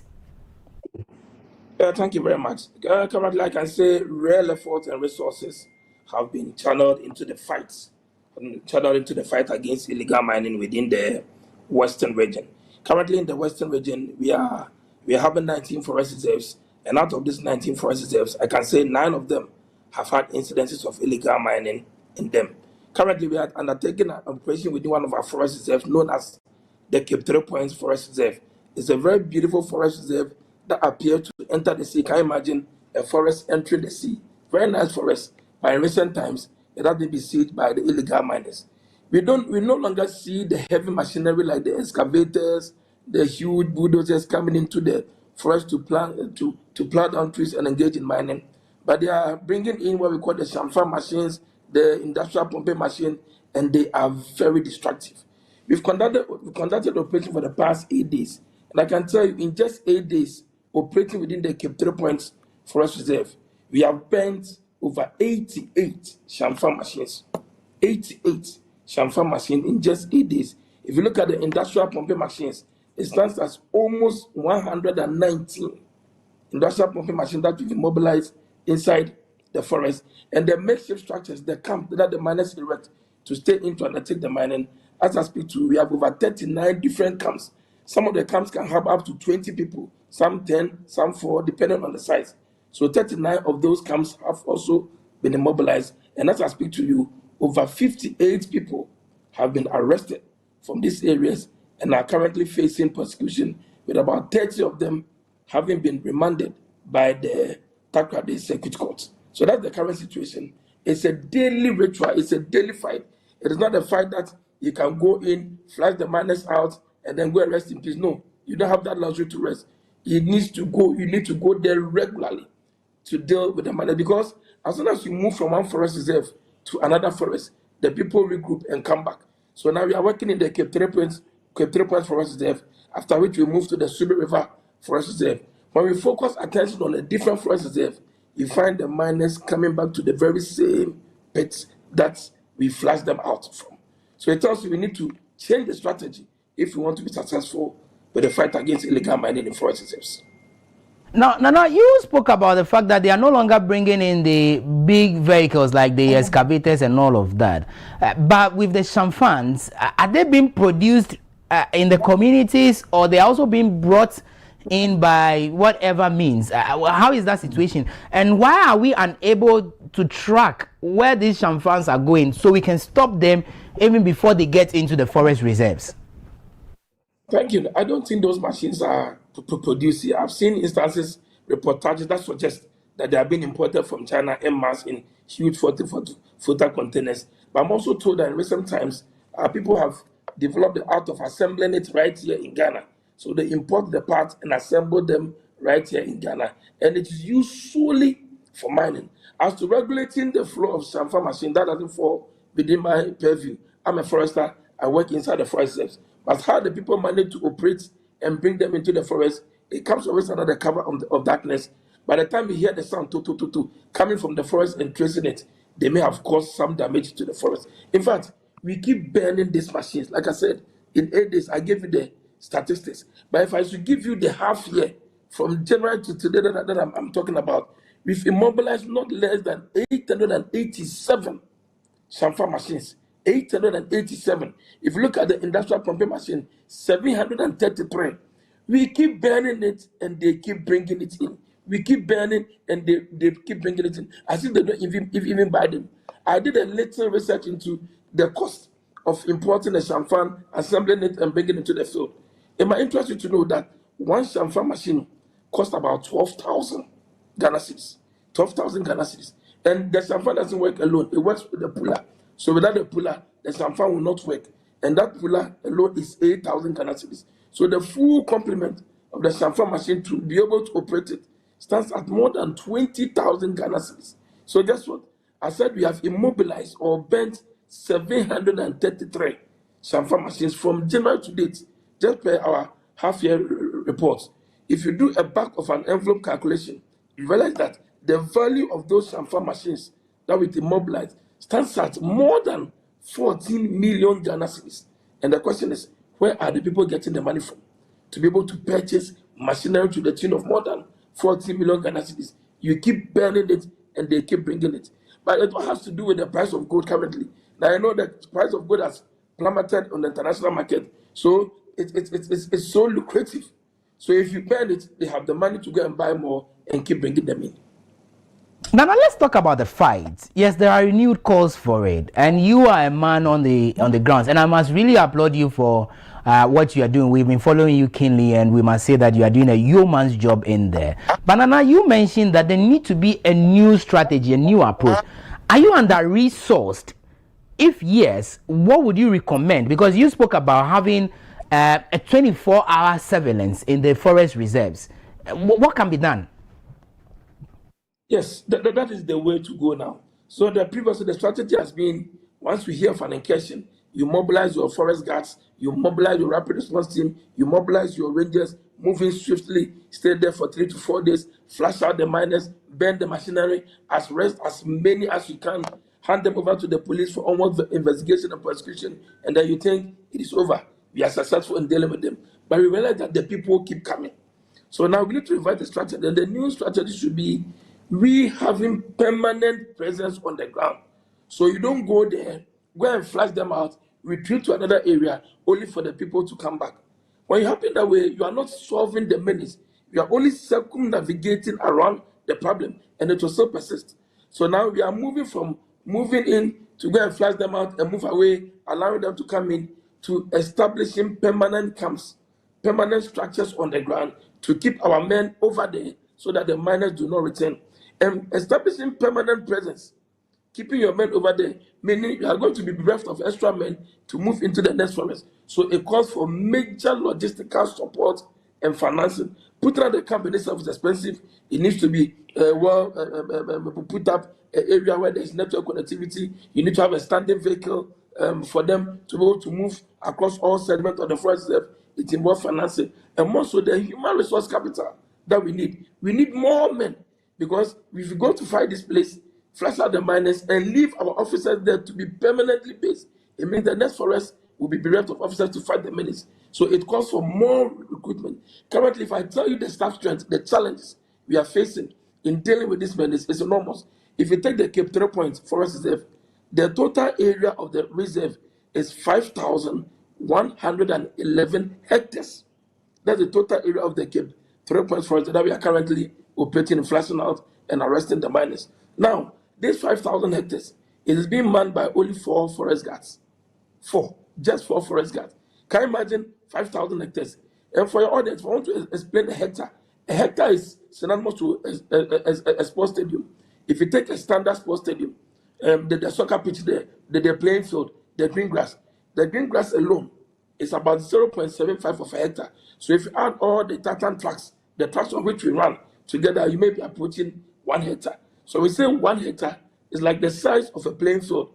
So if I talk about 5,111 hectares, it's akin to having 5,111 sports stadia or forest area being protected by just 4 people. What will be their strength? So it tells that it calls for more support, more logistical support, more human resource capital, more recruitment into the service to be able to fight this menace. Again, the Forestry Commission is a civilian institution.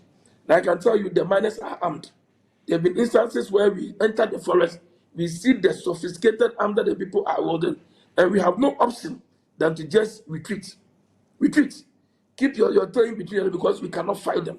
So the time has come that I think we need to weaponize the Forest Commission. The Forest Commission should be treated like a paramilitary organization with the ability to bear arms so that we can protect our lives and the same way protect the forest as well. No, great, but it's going to cost the state, and you're a security person, having a 24-hour surveillance will come at a very huge finance. Are we ready? That's one. Now, 2, the argument has moved from just that. Some critics, or to a large extent, persons mentioned that there should be a declaration of a state of emergency in the affected areas. Security-wise, have we gotten to that stage yet? Well, I always ask that what would be the essence of a state of declaration when we do not have the resources to fight, when we do not have the needed human resource capital to fight, when we do not have the logistics to be able to fight. Currently, with that state of emergency, we are working. And if I give you the statistics for just the half year alone, it's very tremendous. If you look at the number of cases pending before the court, 17 different cases pending before the court. And out of these 17 cases, about 76 people are standing prosecution. I earlier mentioned that 733 transfer machines have been bent. 887 industrial pumping machines have been destroyed. In fact, when we enter a particular site, All the tricycles, the motorcycles, the bobo, yeah, whatever, they are all immobilized. About 48 of them have been destroyed. And we are working. So if you declare a state of emergency, you are still going to commit the same resources, the same financial resources, the same logistical support, the same human resource capital to be able to fight the menace. Why don't you give us those resources now to be able to fight? So that strategy is key. But some may say it is expensive to ensure 24-hour surveillance of the forest. Now take the impacts of illegal mining. You see, many people measure the scale of illegal mining with the turbidity of our river bodies. I tell you, turbidity will be a very poor indicator to measure the success of our fight. Because when it's raining, surface runoff, our water becomes turbid. Surface runoff from the field will all move into the nearby rivers. And let me tell you something. Today, our water bodies can clear. The turbidity will improve. The water bodies may look clear, but that doesn't mean the pollution has stopped. Because the chemicals that the miners are employing, like the carcinogens, the mercury, the heavy metals, these chemicals are tasteless, they are colorless, they are odorless. So you can see a clear water body today, but it is far more dangerous than the levels of turbidity we are even recording today. And if you look at some of the chemicals being churned into our river bodies, we can stop the mining today, but I can tell you the effect of those chemicals can outlast 100 years. It will outlast our present generation and the next or future generation on the onboard generation will have to reel from the effect of the toxic pollution of our rivers and water bodies. So you can see that the cost implication is so dastardly to such extent that committing any resources, no matter the quantum, I think is worthwhile. Something that came to the discussion table this morning, myself and is the roles the various traditional leaders of these communities play. Now, what's the collaboration between your outfit, NIMOS, and then the community members, to a large extent the elders representing them? How are they collaborating? Because essentially, they should pretend over the area. How well are you collaborating to work hand in hand? Good. Let me first start off with our communities, and again with the traditional leadership structures we have in our communities. We have a very good collaborative network with our forest friends communities. Indeed, the members of the forest friends communities are seen as major stakeholders in the management of the resources. Every decision making concerning the forest comes with their active involvement. When we are even writing our management plans for each forest reserve, which details every activity that is permitted within the particular forest, the community buy is very essential. Without the input of the friend community, the management plan is null and void. But let me tell you what is happening today. A lot of our forest friend communities now are not involved in the mining activity, either directly or indirectly. In fact, you go to a particular mining community, which is a forest friend community, and realize that they're not even indigents. They are not locals from the community, but foreigners have moved in, living within and among the community, and they are mining inside the forest reserves and the river bodies. I can go to a particular community, the Western region here, which is dominated by predominantly three ethnic groups: the Fantis, the Nzemas, and the Hunters. You enter a mining pit, and you wouldn't see a Fanti, you wouldn't see Nzema, you wouldn't see a Hunter. But we see people from all walks of Ghana, including all walks of the West African region. So I describe even a mining enclave in the Western region as a representation of ECOWAS, because you seem to have every member state within the ECOWAS sub-region having an individual, a citizen, mining within our forest reserves in Ghana. But now, this is where it gets more interesting. Our forest communities, our communities, are benefiting either directly from the mining or indirectly. Indirectly means the economic activity associated with the illegal mining activity. Now, if there's a mining enclave here, if anybody puts up a chop bar, the food goes rapidly. Open a drinking spot, the drinks go rapidly. Sell pure water, it goes rapid. Any mechanized, anything you sell becomes economically booming. So people are profiting from it. And left to them alone, this mining activity should go on so that they continue to profit. In recent times, some of these communities even serve as informants. When they see our vehicles, they rather radio the message to the miners that the officers are coming, the military is coming, the Namaste is coming, move the machinery, run away. That is the situation we are having. Now, for our traditional authority system that we have, the local government system or the traditional systems that we have, it is impossible for somebody to go and mine on a particular land without the tacit approval of the landowners. I'm not saying our chiefs are involved. I do not have any evidence to support it. But like I said, I cannot just enter a community, see a fallow land, and go and clear the land and even start farming, let alone start mining. The owners will come after me. So it tells you that when it comes to fighting the menace, we cannot only fight it with guns and ammunition, as the center minister once said, but it involves the soul and the spirit of the whole country, the active involvement of our traditional institutions, the active involvement of our forestry communities. If we are able to do so, it will be a feather in a cap, a step in the right direction in fighting the menace. Well, when it comes to institutional collaboration like NAMOS, sometimes when it becomes very difficult for us, we need to call in the NAMOS team to come and assist us, especially when we enter certain parts of our forests that have been taken by armed illegal miners. And let me tell you, the word sophisticated weapons, we've seen automatic compactions, we've seen AK-47 rifles. We cannot fight, call on the NAMOS team to come and assist us. But I keep saying that we need to have permanent presence to be able to monitor the situation and ensure it improves. NAMOS now has a secretariat in Accra. It will be good for NAMOS to have permanent presence in mining hotspots like the Western region and Ashanti region, so that when there is the need for them to move, they are not going to assemble and drive all the way from Accra to a mining community, but they can just drive 10 minutes, 15 minutes into the nearest mining hotspot and deal with it. So that institutional collaboration between all the state agencies fighting the menace is what we are highly interested in and what we want to see strengthened as we go ahead with the fight. Grateful, but before you go, realistically, tell us, are we winning the fight against illegal mining? That is $100 million question. At 100, you see us, we are making major strides, I cannot tell you. We are fighting. And it's like I said, it's our ritual. We keep fighting. But where we go in there, successfully operate, flush out the miners, take over the forest, only for us to move the team, because we don't have all the numbers, to another, like there are 19 forest reserves inside the Western region alone. So the effort cannot be concentrated on only one forest. So you operate here, you think they are gone, and you move on to the next forest reserve to operate. By the time you get to the next forest reserve, the people are back to the first forest reserves you operated in. So we are doing something, a lot is being done, a lot of resources is being channeled into the fight. But I think because the people keep coming back, it makes it look like we are circumlocution or circumnavigating around the problem.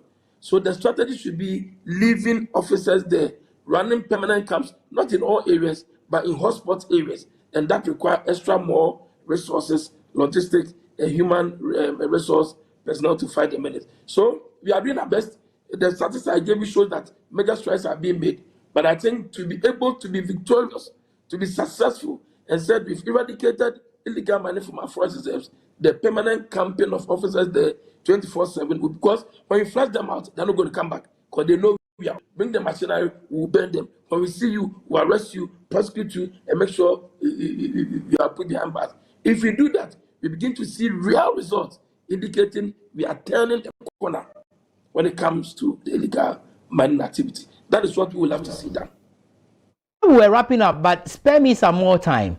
Now, I chanced on some videos where you have young people I can even give birth to, recording themselves in a selfie, calling the bluff of young men and to a large extent, NIMOS and the other stakeholders that are fighting this illegal mining. And I'm asking, what really is their motivation? What pushes them? What is behind them?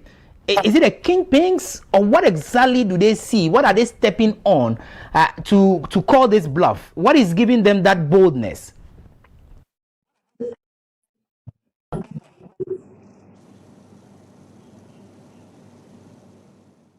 Okay, but now I think that I need an answer to that question, really, and especially the illegal miners too, not just the boys who recorded. The illegal miners, like he said.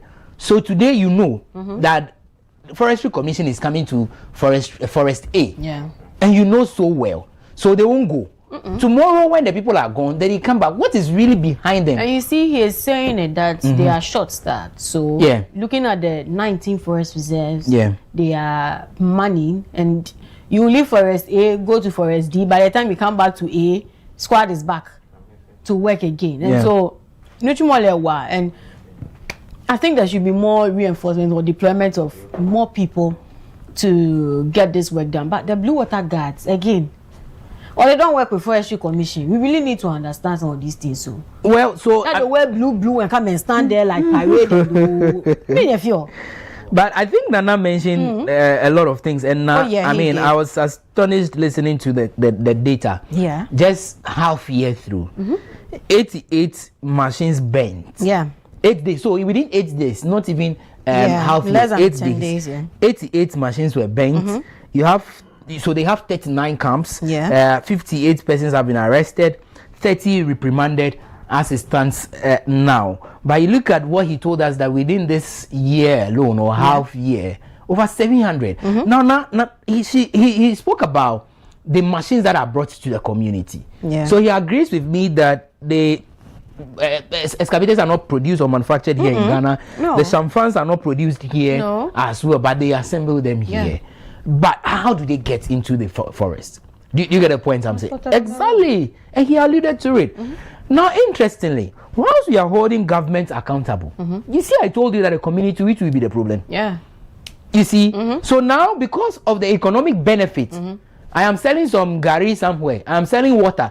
So I know these illegal people or miners will come and buy from me, and I'm benefiting. So I don't really care. When they see the I see to they go and report that. Hey, well, you don't fear God. You don't fear God. I hear Nana is back. Okay, let's wrap up with Nana. Nana, I was asking about the powers be. What really gives the illegal miners that boldness to go back to the forest?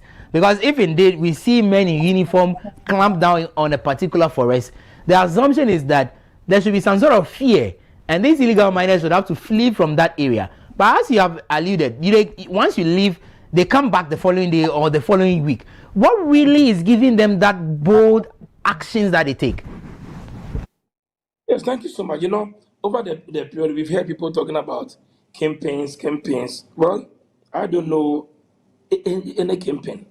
Let's look at this analogy. If I'm in my house, let's say there's an armed robbery squad, and they have a campaign who is supposed to be their leader, but he sits somewhere and directs his man to come to rob my house with a weapon, maim and injure people. Now, when I'm able to defend myself or arrest the people, those who came to my house, would they be the subject of investigation, subject of interest? Or I should think of, these are not the target. I should go and look for their real leader. The leader I don't even know. Those who came to my residence to rob me, maim and injure, are the suspects. They came with the guns. I don't know. Probably when they are arrested and being prosecuted, they can mention that this was our leader, and the police will have to go and put the person for interrogation and adding the person to the prosecution. The same it is with the illegal mining fight. The people who are destroying the forest, I haven't seen who is the campaign, but when I went there, these are the people destroying the forest.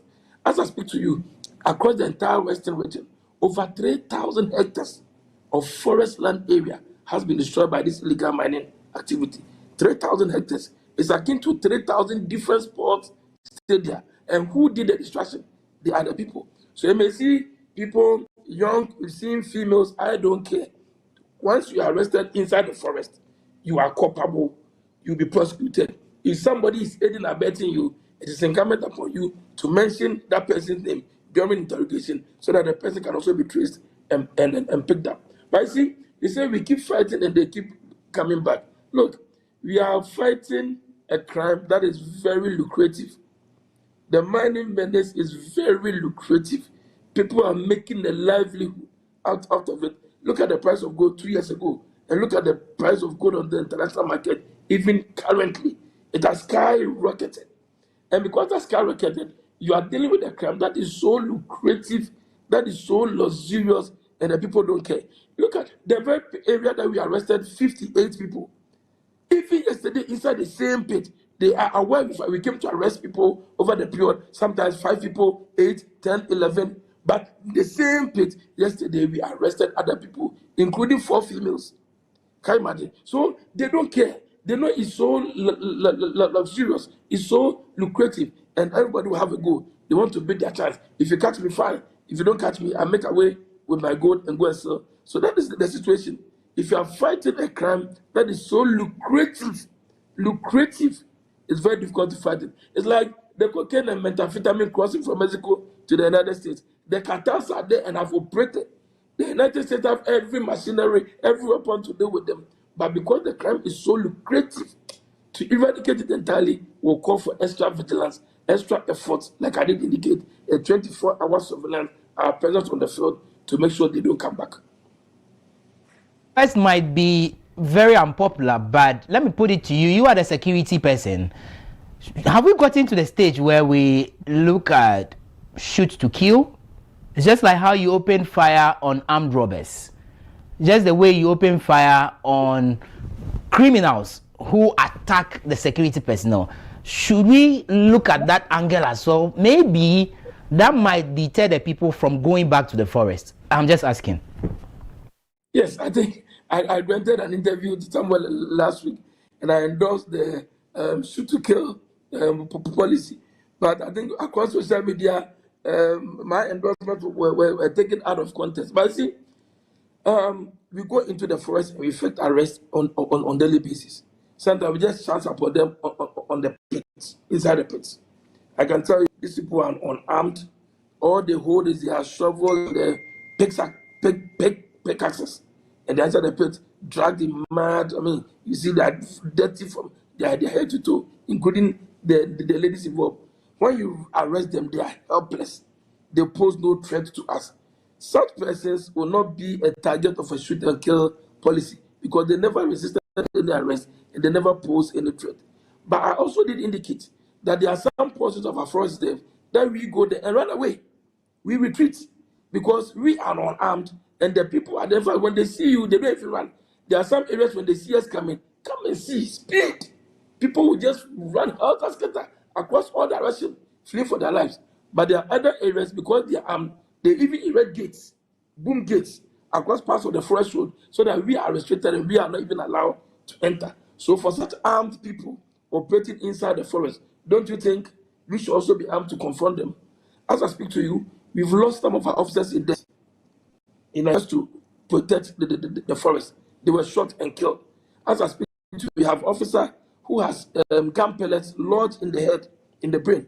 In fact, he had undergone several surgeries, but then whereas about 3 pellets has gone deep inside the brain, any attempt to remove the pellets may cause more damage than even leaving the pellets there. So as I speak to you, he's still living with pellets lodged in the brain. So what did he go to do? He went there to perform his mandate, something mandated by the Constitution, to perform his mission of protecting the forest.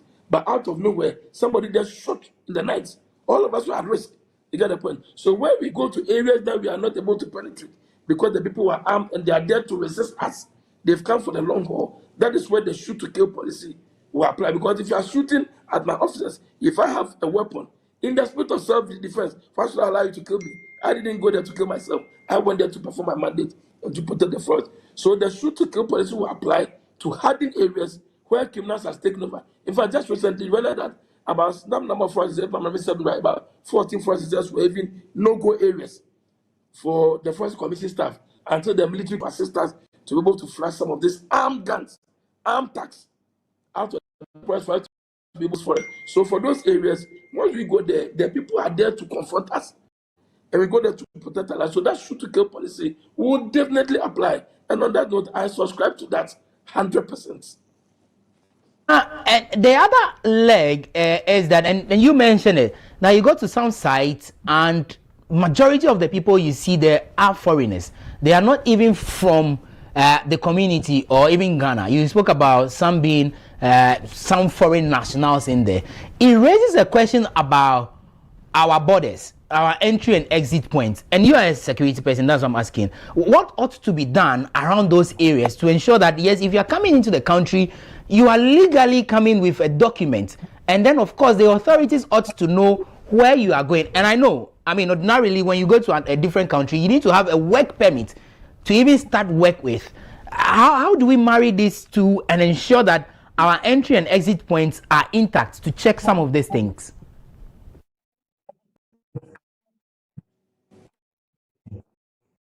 Thank you. You keep referring to me as a security person. Let me say, I'm a forester. forester by profession, a trained forester, and a conservationist or a conservation for photographer. So I will not claim to be a repository of knowledge in all spheres. But then, like you said, foreigners are coming in. I'm told some portion of our borders are so porous they can just come in, and especially people coming from Burkina Faso, Mali, and the like. You know, if you see them in person, you ask them, where do you come from? They tell you, I'm from Boko. Where do you come from? I'm from Boga. They are not easy going there because looking at the person from that border region crossing the border to the next town, they are similar. They are very, very, very much alike. So I think it behoves on our custom and immigration people to be up and down on our borders. I don't know. I can't advise them. That's their job. They should know better than I do. But the influx of foreigners into the illegal mining business in Ghana is so huge. We arrested, we went to visit the certain site and arrested 42 miners, out of which only 5 of them were Ghanaians, Burkinabe, Malians, Togolese, all of them coming in to destroy our rivers and water bodies. Where did they come from? How did they even come in this place? I may not know. But like I said, once the infraction occurs within the confines of the Forest Reserve, it is my mandate, it is my job, it is the mandate of the Forest Commission to ensure the area is protected and the miners are swiftly dealt with. We appreciate your time. Thank you so much. And may you continue to do the good work. Very well. Viewers, there you heard Nana Poku Bosompim, the Western Regional Manager of the Forestry Commission. Charlie, he has said a lot of things to us this morning. Now I am sad. How? We are far from winning. We are really, really far from winning. And I don't know what's going to happen. And he makes the example with the Mexican-American story, where drug is a luxurious trade or business. So it has become quite difficult for America to even fight it. But I don't know. I'm really sad. I don't see this ending anytime soon. Well, true. Maybe we must start bracing ourselves up to start importing water from Abichi. Yeah, maybe. I don't want to say I've given up, but I don't see. It's my personal view. There's light at the end of the tunnel. Be optimistic. The tunnel is shut. We are in the tunnel now. There's light at the end. Before we go and do news, let's watch this video. Maybe, just maybe, this video will touch the heart of the illegal miners. Yeah. Just maybe this video will touch the heart of the politician who is involved in this. Maybe this video will touch the heart of the kingpin involved in illegal mining. The wife of one of the men who lost his life, yes, on the line of duty, exactly a year ago, right? Let's watch the video. After that, we do news report. Let me say one last thing. Samuel died on his way to a fight that is yet not finished. The rivers he was going to defend are still being poisoned. The land is still bleeding. The truest tribute we can pay this aid is not a speech. It is to finish their work. Let me say one last thing. Samuel died on his way to a fight that is yet not finished. The rivers he was going to defend are still being poisoned. The land is still bleeding. The truest tribute we can pay this aid is not a speech. It is to finish their work.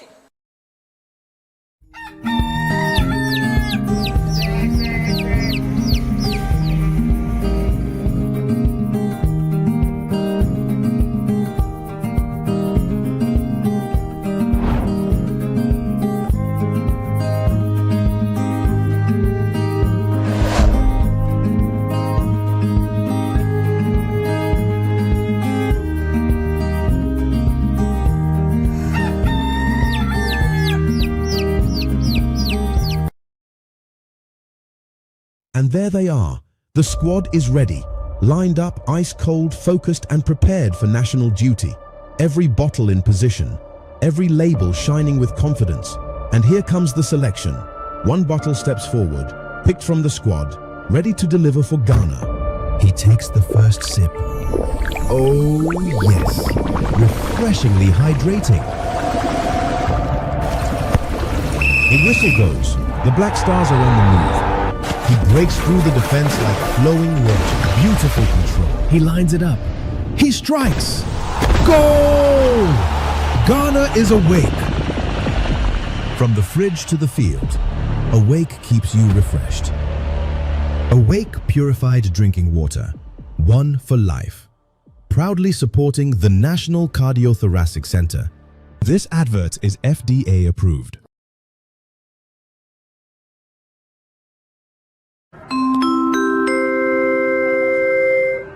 Your flight is ready to leave. Sit back and relax and enjoy the flight.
Or we can be the generation that ends it for good.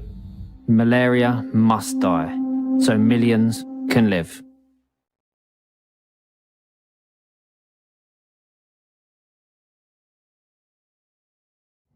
Embarrassed. Too embarrassed to speak to a loved one. Too embarrassed to speak to your doctor. Too embarrassed. When in our lifetime, 1 in 4 black men will be diagnosed with prostate cancer. 1 in 12 black men will die from prostate cancer. Let me repeat that. 1 in 4 black men will be diagnosed with prostate cancer. 1 in 12 black men will die from prostate cancer disease. 1 in 12. That could be your dad, even your older brother, uncle, or grandfather. You need to make sure they are not embarrassed to speak to you or their doctor about it. Hey, Dad, have you had your prostate checked out? See? How hard is that? It's easy. Just start the conversation. Prostate cancer is survivable if caught and treated early enough. Don't let embarrassment stop you having this important conversation. You may save someone's life. Not just your own.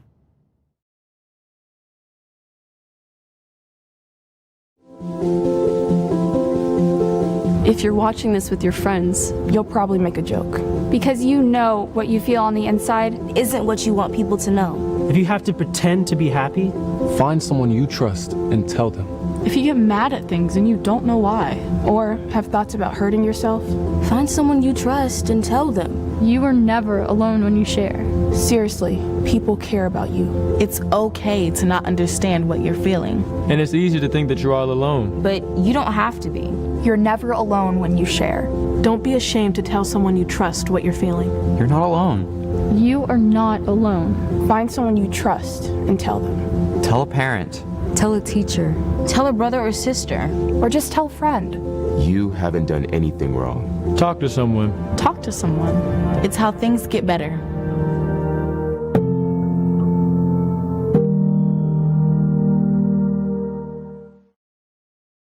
Okay, next one. Sit down. Look to camera. This is what it looks like to be exceptional, to stand out from the crowd, to make history. But what if women didn't have to be exceptional? What if they didn't have to be the first, the best, or the only woman? What if being a female engineer wasn't remarkable? What if women and men could compete as equals?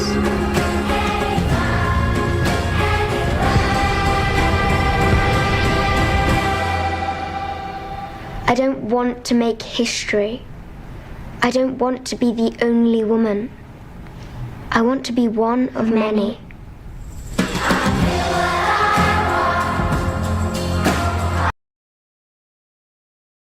And as I said, there's a difference between small-scale mining and artisanal mining. Artisanal mining was what existed before, using pickaxes and shovels and so on and so forth. But when the new licenses for small-scale mining started, and they could afford to bring in excavators and bulldozers and others, it meant that their ability to destroy the environment was expanded. And that is where we currently have our problem. I want to assure you that we are determined to win this fight. And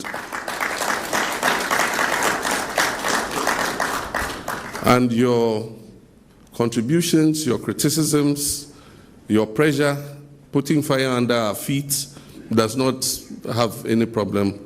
We don't have any problem with that. You must continue to do your advocacy, to urge us on, to encourage us to win the fight. As I said in the last media encounter, I said that I had no illusions that within 7 months I was going to win the fight against Galamsey. And I said that it wasn't going to be an event, it was going to be a process. Mistakes have been made. In the first effort we made, we go into a forest reserve. We mapped out the forest reserves that had been that had incursions of illegal miners. And we deployed the first wave of our security services. They scored a lot of successes. In a short time, they had cleared some of the major forest reserves that were called no-go areas. Unfortunately, after we cleared the illegal miners from there, the security services withdrew and handed over the forest reserve to the Forestry Commission. And so they put their forest guards there. The forest guards don't have the capacity to defend the reserves against the illegal miners. And so lessons learned were that in the next wave, with the formation of NIMOS, that we must deploy the military on a sustained basis, rather than when we make some wins, we withdraw them. But it comes with a cost, because if you send troops and station them permanently to guard the forest reserves, we must feed them, we must provide them with fuel, we must give them vehicles and all the logistics they need to be able to do that. And so that links up with Franklin's question about budget. We need a substantially bigger budget than we have currently to be able to win this war. Happily, budget hearings have started. The budget for next year is going to be presented to Parliament. And my expectation is that the Minister of Finance will give a much bigger allocation to this fight against Galamsey. We also need enough troops. Our troops are stretched. We have so many chieftaincy disputes all over the country, land disputes. And so you go to Sampa, we have troops there. You go to Gonjaland, Savannah, there are troops there. You go to Boko, there are troops there. You go to Nkwanta, our troops are there. And then our troops are also on the border to protect us from terrorism. And so they are spread thin. If we take another batch of them and go and put them in the forest, it means that we are committing most of our troops to other things other than crime prevention and keeping us safe. And so that's why NIMOS is a combination of the police and the army. So all of them contribute troops. And then we also have national security also contributing and all the other agencies. But happily, we have some additional troops coming with the winding down of some of the peacekeeping theaters.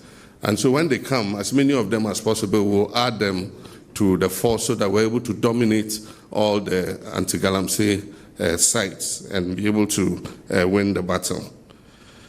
As he said, we have targeted 7 major zones in the regions, and the army have come up with a proper strategy. NIMOS has come up with a proper strategy for engaging the illegal miners and making sure that we clear them from especially the forest reserves and the water bodies. One of the important successes is the change in the whole issue of excavators. Excavators came in huge quantities, and I remember that at a point under the previous administration, they asked that permits be gotten before excavators are imported. Meanwhile, the law did not say you should get a permit after, but that was what we came to meet, that you bring the excavator, then you go to the Ministry of Transport and ask for a permit. But the law actually says that you must get a permit before you import the excavator. And so now we're enforcing that law. And so you can't bring an excavator in, you can't put it on a ship, and we're telling the shipping agencies, if you bring an excavator for which there's no permit, we shall penalize you, the shipping agency, for carrying that excavator here to Ghana. In the meantime, we came to meet a huge quantity of excavators in the port. And that is what the lands minister was explaining to you, that we had to decongest the ports because there was no more space for anything. And so we've moved them to the military space at the Shire Hills and other locations, and we've corralled them there. One of the successes too is the registration of excavators. Even though the law requires excavators to be registered, nobody was registering their excavator. And so if you look at the DVLA records, there was no registration of excavators. And so anybody could bring in an excavator and take it straight into the forest. Today, we are requiring that every excavator must be registered with the owner of the excavator known. And once that is done, like he said, we've started putting trackers on the excavators so that we know exactly where they are going to. It's not only illegal miners who use excavators, contractors working on our roads, quarries, and others all use excavators. And so it's impossible to just put a complete ban on excavators, but we must know where that excavator is going. If it's a construction company, they register it in their name. If they have a project and they're using it there, we know that that excavator is being used for construction purposes. And so we now can hold the owners of excavators responsible if we find the excavator in a forest reserve or engaged in illegal mining. And so that's one of the advances that we have made. We started a geofencing policy where it makes it possible for us to know where every excavator is, so that if the excavator moves after where it was geofenced, then we can go and find out where did this excavator go and what is it doing where it has gone. And so that would help us. With regards to turbidity of the water, as the scientist said, it's just about, you can see physically with your eyes, you know, what the turbidity of the water is. The thicker brown it is, the more coffee-like it is, the more polluted it is. The less it is, the less polluted it is. And so, like he said, we are scoring a few successes, especially on the Ankobra. I believe the minister chose the Ankobra to start because it flows through his constituency. And so there are some successes, but like he said, we still have the Pra, we have the Densu, we have the Birim, you know, we have the Ofin and all of them. But that means that we must get more manpower. The Blue Water Guards have started work, and a lot of them are deployed on the Ankobra River. So far, we've recruited 1,000 of them. We pay them an allowance of, if you take away deductions and other taxes, of about 1,500 cedis a month. And so if we have 1,000 of them, and we pay about 1,500 a month, it means for a year, you're talking about roughly 18 million cedis. And that's for 1,000 of them. And so if we scale up, then it means that we need more money to employ more of them. But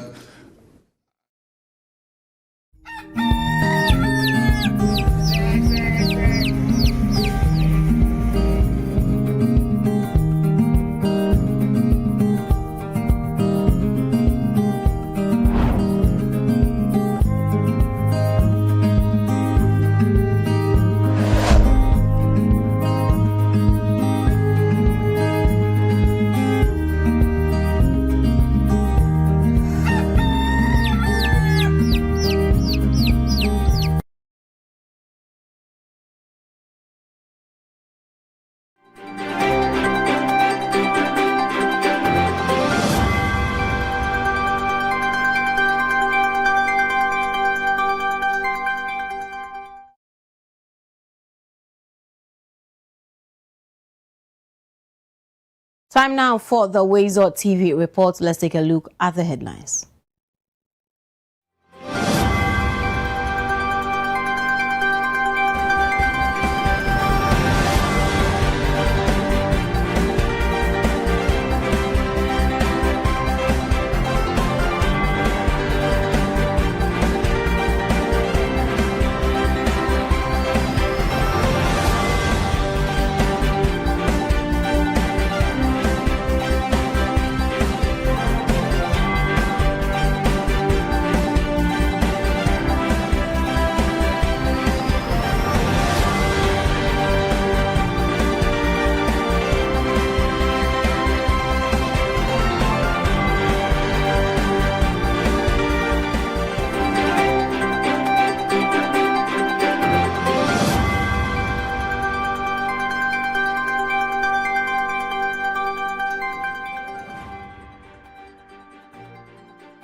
Thanks so much for joining us here. Now let's settle in for the details of the story.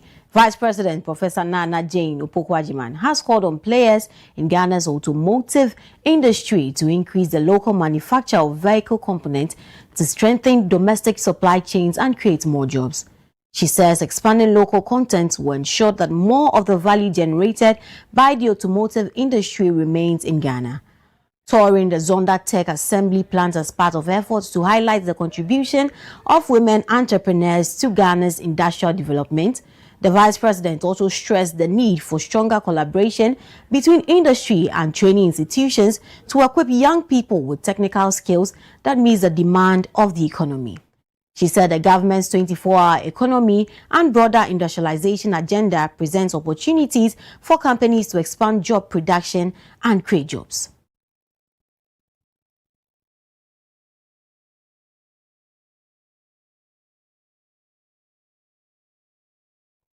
Now, President John Dramani Mahama has approved changes at the National Security Council Secretariat as part of a reorganization of the country's security architecture. Former Chief of Army Staff Major General William Ayamdo, retired, has been appointed Deputy National Security Coordinator in charge of operations. Former National Security Coordinator Yadonko has been reassigned to the Office of the National Security Advisor as Director of Intelligence and Research. Other appointments include Adam Saka as Director of Logistics and Transport, Faustina Ifabwedi as Officer in charge of Human Security Department, and DCOP Peter Indekurigi, retired, as Officer in charge of Special Investigations Unit. Meanwhile, ACP Al-Hassan Osman has been reassigned to the Ghana Police Service for further deployment.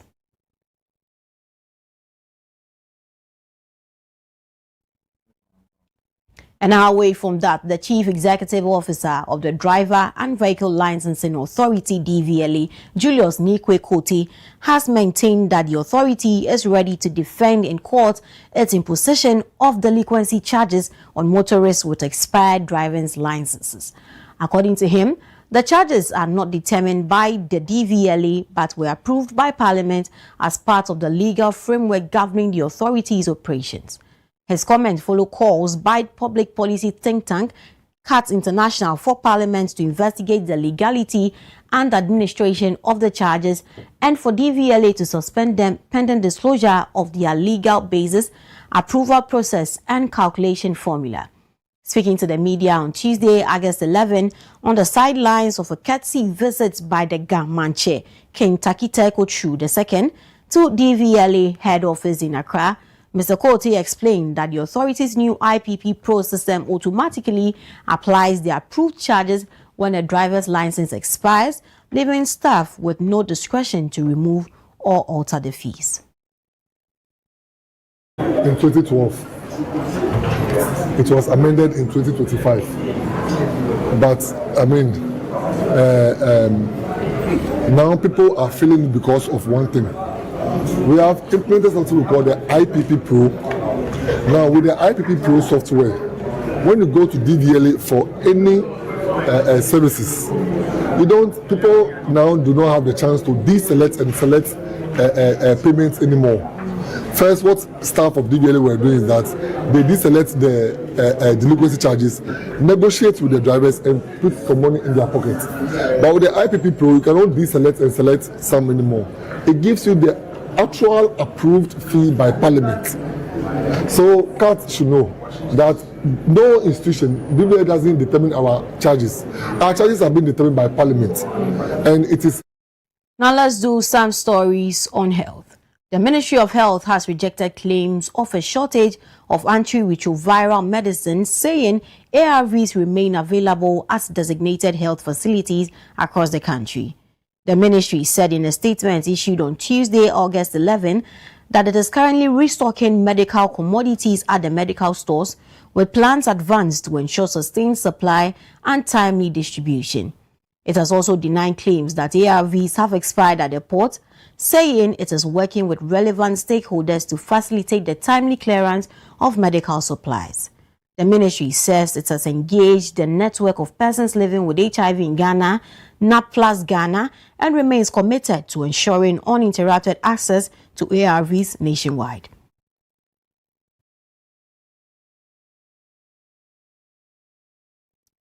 And now the Office of the Attorney General has opposed a bail application by Shanti Regional Chairman of the New Patriotic Party, Bernard Entriboisiako, popularly known as Chairman Wontumi. In an affidavit filed on Tuesday, August 11, the Attorney General urged the High Court to reject the application, arguing that his grounds of appeal do not demonstrate a reasonable prospect of success. The AG also described Wontumi as a significant flight risk and urged the court to consider the possibility that he may not remain within the jurisdiction while his appeal against his conviction and sentence is pending.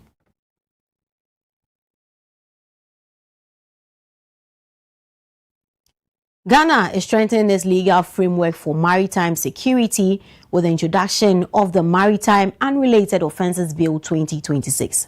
The legislation seeks to equip law enforcers agencies with stronger legal tools to combat piracy, armed robbery at sea, human and drug trafficking, and other forms of transnational maritime crime. The Ghana Maritime Authority, in collaboration with the United Nations Office on Drugs and Crime and the European Union, organized a two-day stakeholder sensitization workshop in Accra to prepare key institutions for the implementation of the new framework. The Deputy Director General of the Ghana Maritime Authority, Mubarak Masawudu, says the legislation will provide greater clarity for investigations and prosecutions while improving coordination among law enforcement agencies. The bill, which has been passed by Parliament, is awaiting presidential assent.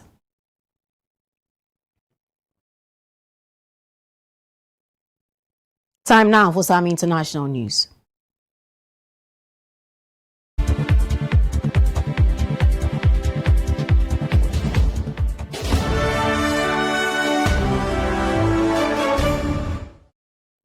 Now, South African police have launched an investigation after 14 suspected illegal miners died when a mine dump site collapsed on them on Monday night.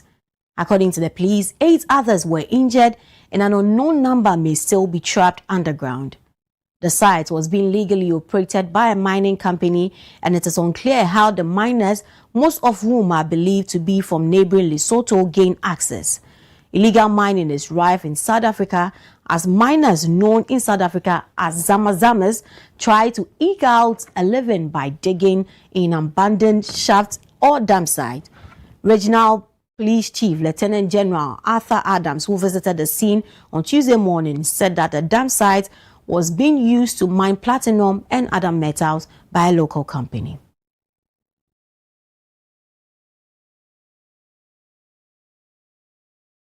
And this brings us to the end of the WoezorTV report. Many thanks for staying with us. I am Karen Na Oyu Kwoti.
we can be the generation that ends it for good. Malaria must die, so millions can live.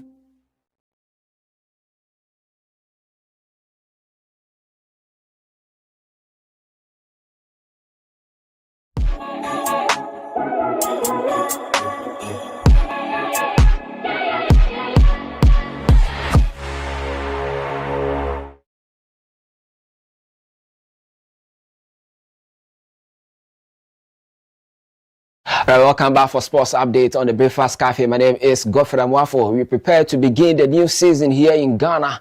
And as usual, every opening of the season is the Champions of Champions. And this season, the TNA Stadium in Takwa is set to provide the stage for the ceremonial opening of the 2026-2027 domestic football season when Mediama SC take on Nations FC in the 2026 Champions of Champions on Sunday, August 30, 2026. Now, the prestigious fixture will bring together Ghana's two reigning domestic champions in what promises to be an intriguing early season showdown between the winners of the country's two major competitions. Remember, Mediama SC are the winners of the 2025-2026 Ghana Premier League, will lock horns with Nations FC, who lifted the MTN FA Cup, with both sides looking to begin their respective new campaigns by adding another piece of silverware to their trophy cabinet. Now, the traditionally contested between the champions of the Ghana Premier League and the MTN FA Cup, the Champions of Champions serves as a symbolic curtain raiser to the new domestic football season. Beyond its ceremonial significance, we know the fixture offers both teams an opportunity to test their readiness ahead of another demanding campaign. And I'm told that Mediama last season, you remember they went on tour in Ivory Coast, and they said that helped them. So probably they'll be heading back to Ivory Coast to prepare. But of course, it says in their schedule that they are going to play the Champions of Champions 30th.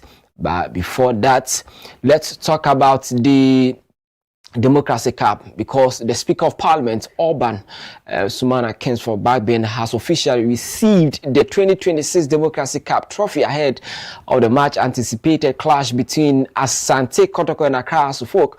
The match is scheduled for August 28th, and that's the reason Accra Suffolk said they will not play in the GACA Top 4 at the Babaya Sports Stadium. That's where you are going to see the Democracy Cup. Now, speaking at the presentation ceremony, the partnership will create opportunities for talented young Ghanaian footballers. The partnership will create opportunities for talented young Ghanaian footballers to train with the Sunderland Academy, providing them with exposure to a top-level football development environment.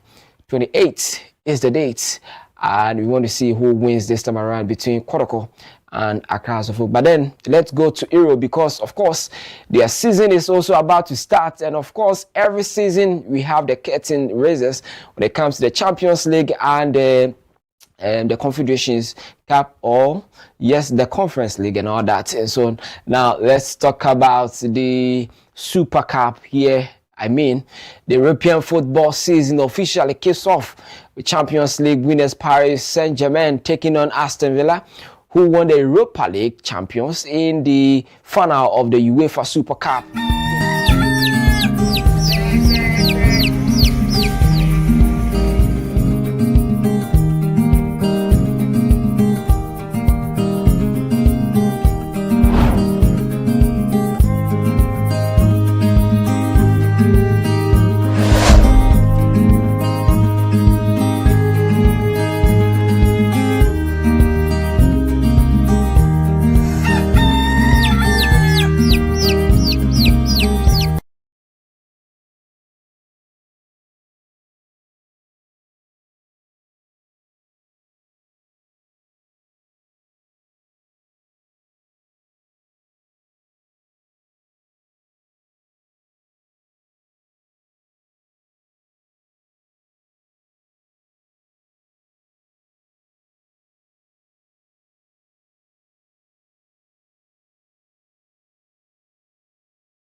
4-3 on penalty shootout. Now, Ousmane Dembele played a key role in that victory. But of course, what has been on the lips of many has to do with the opportunity that has been given to the Somali referee who was denied entry into the US for his maiden World Cup games. Of course, he was given that opportunity to officiate today's game, and so we are going to see Omar Atan being the center referee for this super clash between PSG and Aston Villa. And yesterday he arrived at the stadium. That's it on your screen at the moment. Inspect the stadium that will host the game in that regard. And so it's a good news for Africa. Of course, he didn't get the opportunity to be at the World Cup, but this time around he is going to be the front runner when it comes to officiating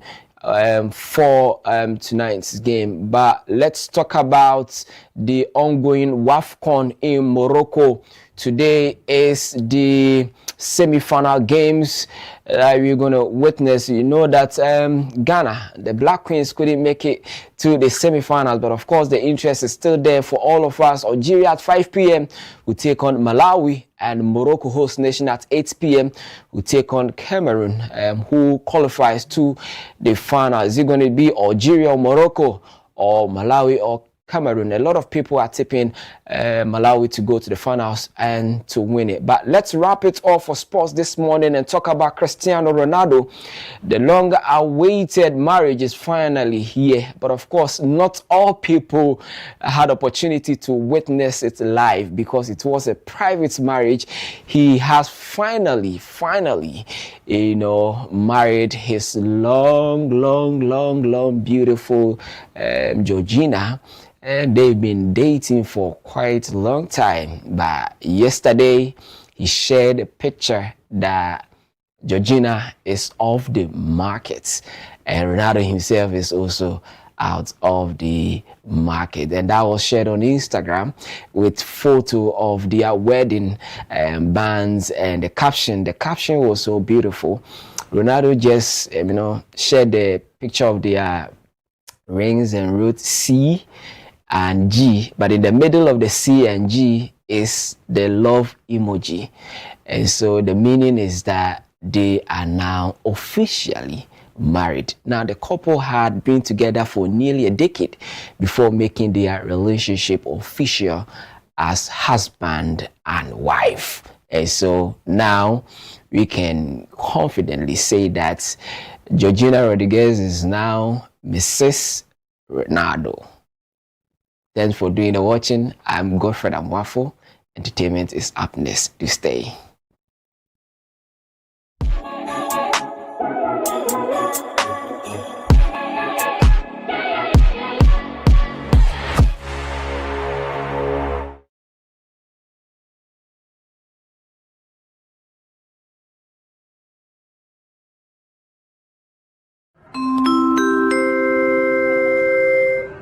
Your flight is ready to leave. Sit back and relax and enjoy the flight.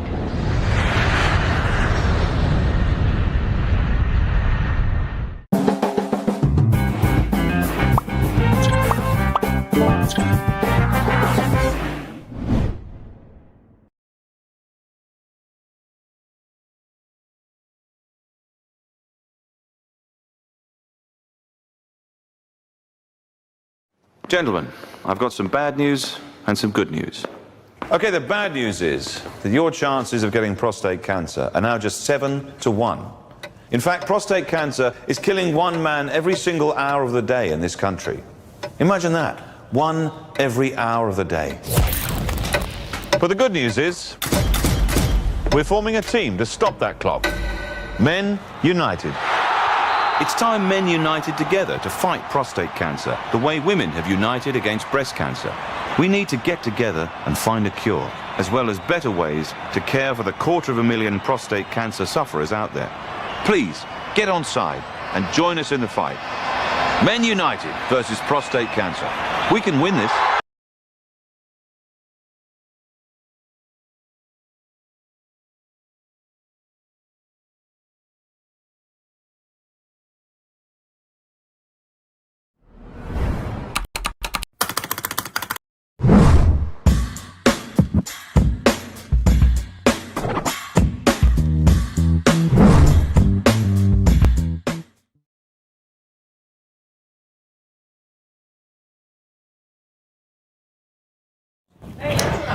Welcome back from the quick break. You're still watching the WoezorTV Breakfast Cafe. I am Evergreen Asanto, and this is the entertainment update. Now let's look at some headlines in entertainment this morning. Stonebwoy expresses interest in attending Sarkodie's UK concert. Sarkodie urges people to keep their plans private. Kofi Nti reveals Oforian Ponta owned Rakia Masters. Fred Amugi blames division for Ghana's film industry rules, and Lowen rules out future collaborations with Van Vicker. Now let's look at the details of these stories.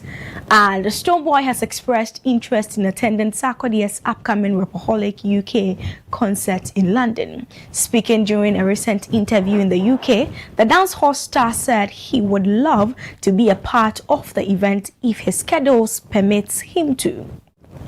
The two Ghanaian music heavyweights have maintained a strong relationship over the years, and with Stonebwoy previously collaborating with Sarkodie on several projects. Sarkodie is expected to headline the Rapaholic UK concert at the O2 Arena in London next year.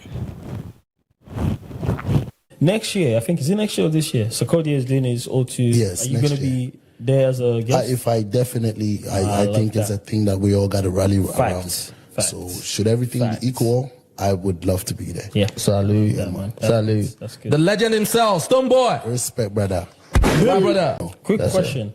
Next year, I think, is it next year or this year? Sarkodie is doing his O2. Yes. Are you going to be there as a guest? If I definitely, I think it's a thing that we all got to rally around. So should everything be equal, I would love to be there. Yeah. Salute, man. Salute. That's good. The legend himself, Stonebwoy.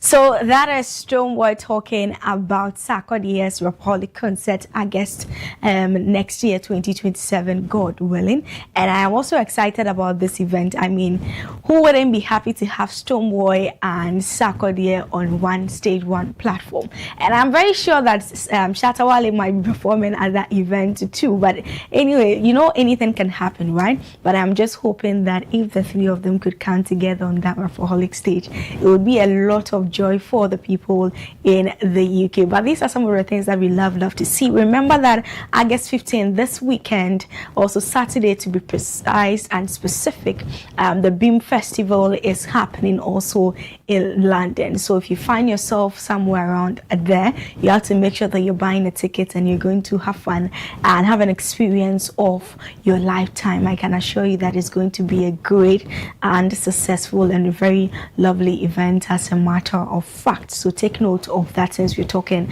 about Stonebwoy, the dance hall artist. Now, still also with the fact that Sarkodie is in the news and Stonebwoy is talking about Sarkodie, let's look at some advice that Sarkodie has given us on his social media platform. And he has advised people to stop announcing their plans and ambitions before turning them into reality. In a recent message shared on Facebook, the rapper warned against publicly discussing every idea, move or dream, saying it can expose people to unnecessary criticisms, doubt and negative energy. He urged his followers to focus on execution instead, encouraging them to work quietly, build their project and allow the achievement to speak for themselves. Sarkodie also questioned that not everyone wants to see others succeed, and that sharing plans too early could give people the opportunity to discourage their ambitions. And I absolutely agree with him on that. It is not always the case that, you know, you have to share your plans. There are times that you don't even want to share, but people will find out eventually or during the process. Yeah, then you got to share a thing or two. But sometimes, just sometimes, it is very, very important. You know that feeling that, you know, when you share a plan or an idea and you fail to execute it, or it fails to, you know, come into reality, that feeling, that guilt, you feel like, oh God, they are going to laugh at me, they are going to tease me and all of that. And if you read the full post, that is exactly what the kind of picture Sarkodie is trying to paint here. So it is not always the case that you have to share your plans and your ideas with people. You don't owe people an explanation, I always say. You just have to, you know, explain yourself when you want to and when you feel like like it is absolutely necessary. Now let's look at what is happening in other news. And we've been talking about Odonyum for a very long time, and an album that was released in the year 2004, which is Rakia by Kofi Nti and Ofori Amponsa. And there's a remix with regards to that story, which you and I know. It features Kiddy and then Stonebwoy on there. And then we had Kofi Nti's manager coming out to talk about the fact that the royalties belong to Kofi Nti. But finally, Kofi Nti is out himself. And in an interview, he had to disclose and explain who actually owns the royalty to the song, and then how everything came about, how Ofori Amponsa even introduced him to some good people, or let me say some big figures in the entertainment industry as at that time, and how they helped launch his career.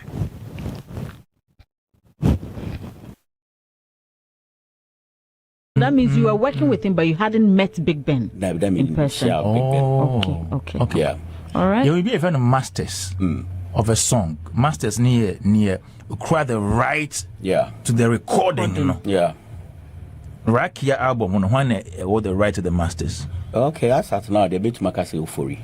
Because Big Ben monso na adwuma na no monso mo ye mama no monso mo ye mpanfo to some stands no monso carry those old systems no. It all no so the empan say mama no anada what we about the botcha the cassette ni CDs no kwama no dwene ho. Yeah, master was a master within some things say 15 years or 10 years coming ma bebre asesa was system yes, that's true. Say one smart adapt sa we na unema bebre akra. So yes, that is Kofi Nti also there. So now we've all had the clarity that we were looking for, and we know that now that Kofi Nti himself, this is not coming from a manager, this is not coming from a fellow colleague, this is not coming from someone who worked on the project, this is coming from the artist himself. And it looks like he's actually chilled and cool with the fact that he's not even on the remix, because if you remember when I was doing the story, I was even wondering why he wasn't on the remix.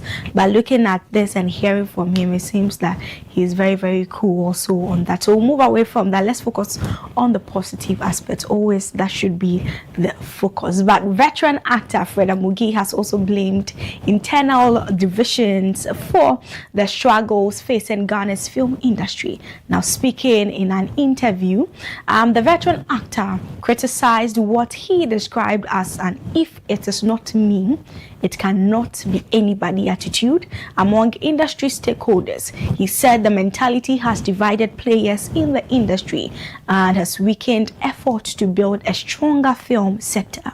Fred Amugi also recalled how the Afaglo's desire to see Ghana's Actors Guild become one of the best and strongest in Africa, saying the industry has unfortunately fallen behind its counterparts on the continent. And that is also what our legend and our veteran actor is telling us. You know, when it comes to this issue, I always say that the people in the industry understand it better because they live it every single day. They are the ones who meet on set. They are the ones who record these videos and these movies for us. So if they are saying it, how much more we, those behind the scenes, we watching them on our screens. They live their life every day and they know exactly what you're talking about. But we are hoping that they come together and then make sure that everything runs smoothly, because we love what we've been seeing recently. Yesterday, Karen was even telling us about some of the good movies they've been releasing. And if you want to actually and really watch Ghanaian movies, trust me, you will know where to find it. You will know where to watch it. And that's just it. That's just it. You know, if you don't want to watch, you see, if you are looking for something, you search for it and you find it. But if you don't really care, you never find it. You won't even look for it. So if you really want to watch Ghanaian movies, trust me, you find new movies to watch. Don't say they are not producing. They are producing. Probably not a huge amount of movies we would want to see frequently here and there. But if you want to watch new Ghanaian movies and series, you know where to find them, trust me. So now let's look at my last story and still talking about the movie industry. Ghanaian actor and also filmmaker Lewen says that he will not and no longer work with fellow actor Van Veka. In a video shared on social media, Lewen accused Van Veka of repeatedly turning down movie roles and failing to communicate with him ahead of schedule productions. He said he had invited Van Veka to work on his project out of love and respect, but would not offer him another opportunity after what he described as repeated disappointment. Lewin added that if the two are ever cast in the same production, he would rather step away from the project.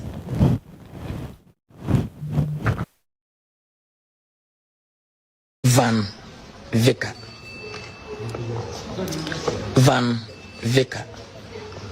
Minya Bema Van Vicker. Minya Van Yecha a country called Ghana. One nanka be pray in your Bema Rams Noah, Ecumano. Nanka Rams in Town.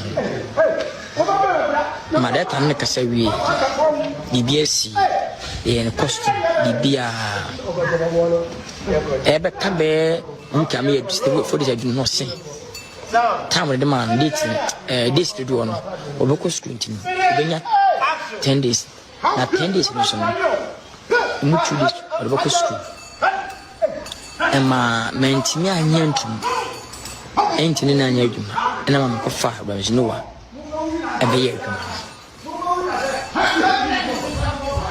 producer, the producers are actor, a best me, a yamia, become once.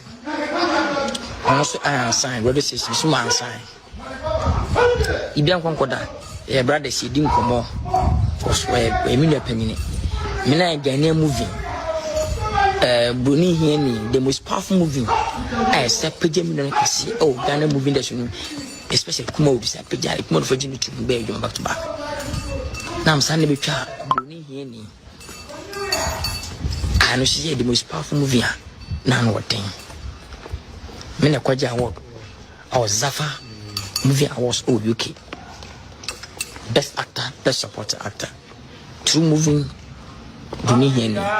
So moving now, Mr. President.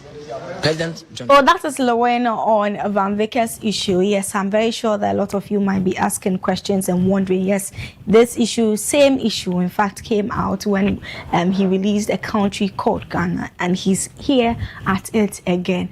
And some people on social media are asking, what exactly does Lewin want from this man? But even the question is, I don't know why sometimes some of these issues that needs a sit down and probably a confrontation, not the bad confrontations, but oh bro, this, that, then issues are being settled or something, are always brought on social media to be discussed. And I don't know if we always need that public sympathy and then what have you. But I think some of these issues, when it happens, they are more of internal issues. So if you can't call him, probably you can let someone reach out to him or something. I don't know. But anyway, we all have our own different opinions and perspectives. So I'm sure and I'm hoping that he knows exactly what he's doing and what he's trying to achieve with this. But that will be all for today's entertainment update here on the WoezorTV Breakfast Cafe. I am Evergreen Asante. Today at 2:00 p.m. Tune Talk comes your way. We talk the tune and we simply live the vibe. If you tune in this afternoon at 2 p.m., please share a message with us on social media. Let us know that you're watching us on our socials, and then when the phone lines are open, you can also call us. I am talking to a man who is behind a lot of Ghanaian music videos. He's behind a lot of the hit songs that you have been watching, and now he's into music. He has a whole music career. He's not just a good cinematographer, he's a good musician too as well. And I'll be having the honor and privilege to have a conversation with him here on the show. So that's just a clue for this afternoon. You can stay glued to our social media platforms to find out more about this man and who exactly this man or young man, gentleman is. And also, this is where we draw the curtains down for the entire WoezorTV Breakfast Cafe this morning. Thank you to Karen Naoyo-Korte, Randy Ahaji, and Godfred Amwafo for coming away this morning. And we're going to see you, God willing, tomorrow. Until then, 2 p.m. here at WoezorTV. I'm hoping that you join me on Tune Talk so that we can talk the tune and simply live the vibe. Take care of yourself. We'll see you, God willing, tomorrow. Bye-bye.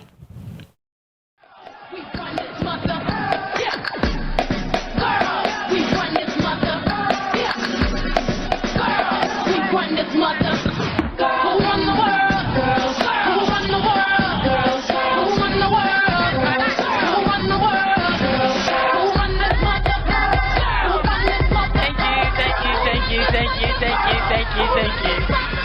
Joe Boy!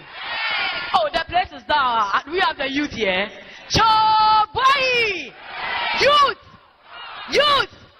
Youth! Power! Power! Action! I'm so excited to be here this afternoon. I'm Karen, by the way. I love ice cream.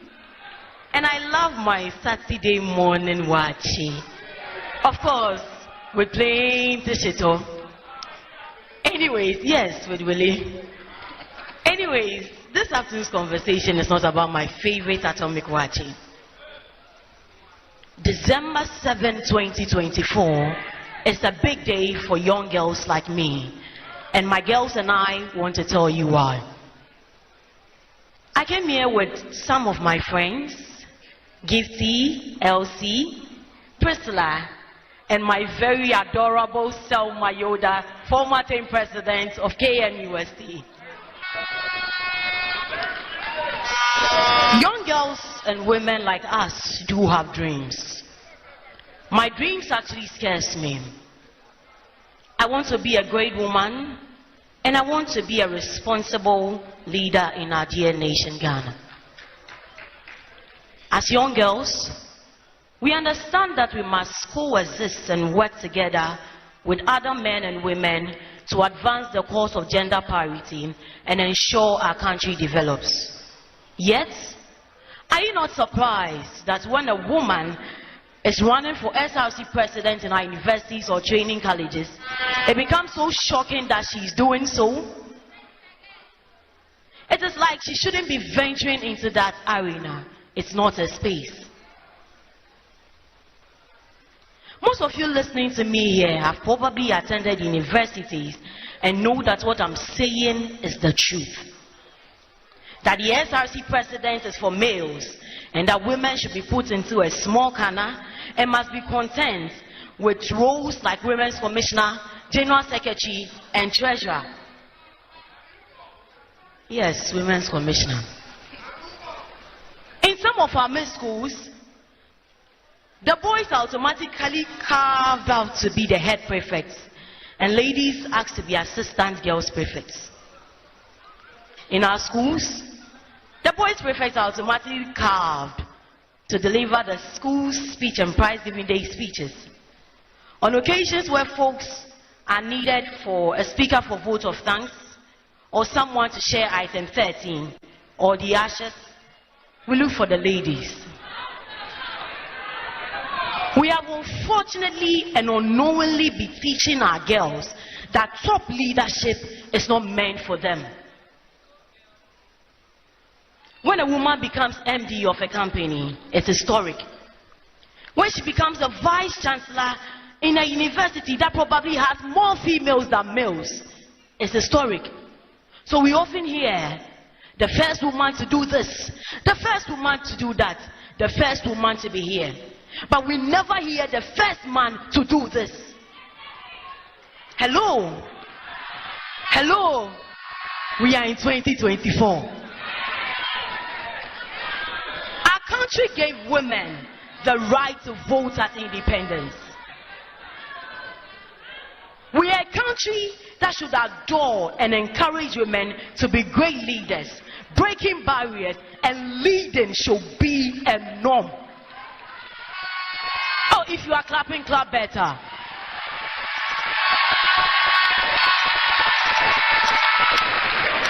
Prof. Nana headed UCC as Vice Chancellor. And her stellar performance in that university has contributed to its elevation to prominence as the leading public university globally in research. She became cabinet minister and ended her tenure as Minister for Education, unblemished, without an allegation of even a cedi stolen by her or in her name. This is a woman who was elected to the executive board of UNESCO. Yet, when she was announced as running mate, NPP top guns purchased Facebook bots and rented media started framing her as grandma. in the name of political cynicism and without taking a moment to reflect over her achievements in 2024. Indeed, a leading MPP political figure questioned President John Mahama for choosing a female running mate right in our House of Representatives, our parliament, in 2024. A place where out of the 275 members, we have only 40 to be women. In a republic where there are more women than men. I don't know what they were thinking. But we young people, we love our grandmothers. And in fact, Professor Nana Jane Opoku-Agyeman is a super cool grandmother.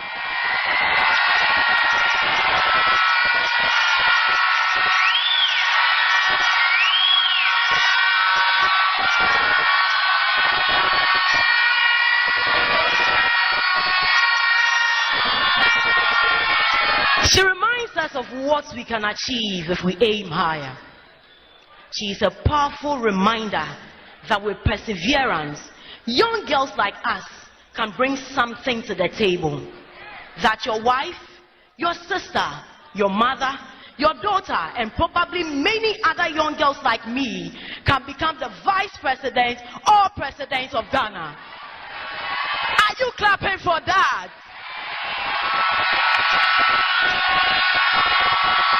And that is why she's opening the door for all of us. She inspires us to dream, to be successful leaders in banking, academia, business, and many others. We have confidence in President John Dramani Mahama. In spite of the naysayers against his choice by the people, standing in the way of progress of women, he stood his ground because he is visionary and understands fully well the importance of opening the door for women. This means a lot to us women. Can we give a round of applause to His Excellency John Dramani Mahama?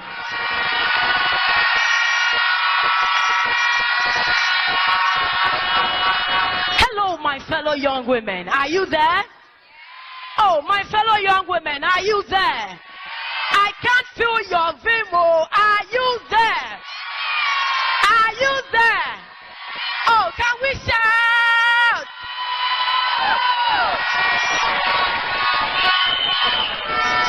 Let's go out in our numbers. Come December 7, 2024. Let's go out there and support our super cool grandmother, Professor Jane Nana Opoku-Agyeman. I call her the selfless, the experienced, the incorruptible Auntie Nana. And myself, my girls and I, and all the boys out there who were equally born by women, officially outdoor her today, her campaign. I'm with her campaign. Yes, we are with her. We are with Professor Jane Nana Opoku-Agyeman. Let's go all out and campaign for John Dramani Mahama and Professor Nana Jane Opoku-Agyeman. This is a forward fight for our democracy, and I invite every woman, young or old, to join in this fight. In every mega menya Jane, Gamaya Bielo, Mita Maria Gafio Dani Mashibiane, Min Banefai.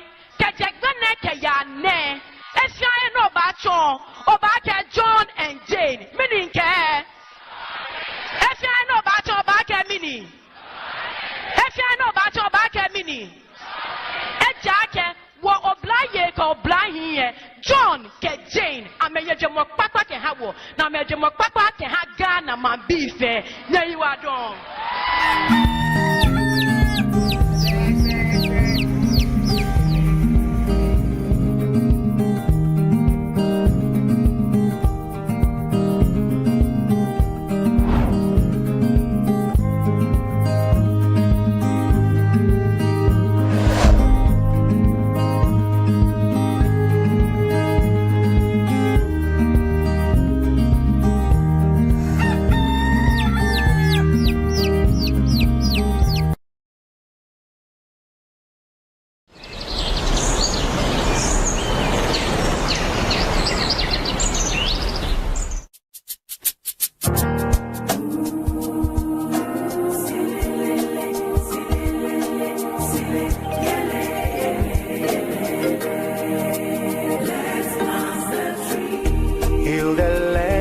plant the seed. Save the future, plant the trees. Young Franka many other, how many bear of free and fed you my thing, Papo Wagana. Hey, Nagana, yeah, it's you nice. And I'll be myself, and I'll be myself, Sagana Bear, so free and and for politicians, search your power. Young Marco, Havana, and Payomani. I'm swear away, free for life. It's time to plant the tree. That you man in many. Woman,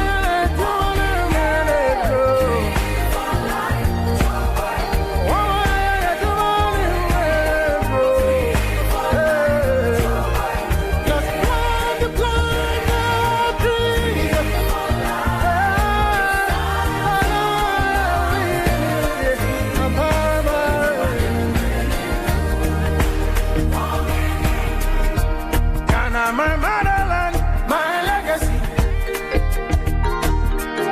Nanano Makwaji, Romani, I drew me Wusu, and the Nubasu, Ramagana,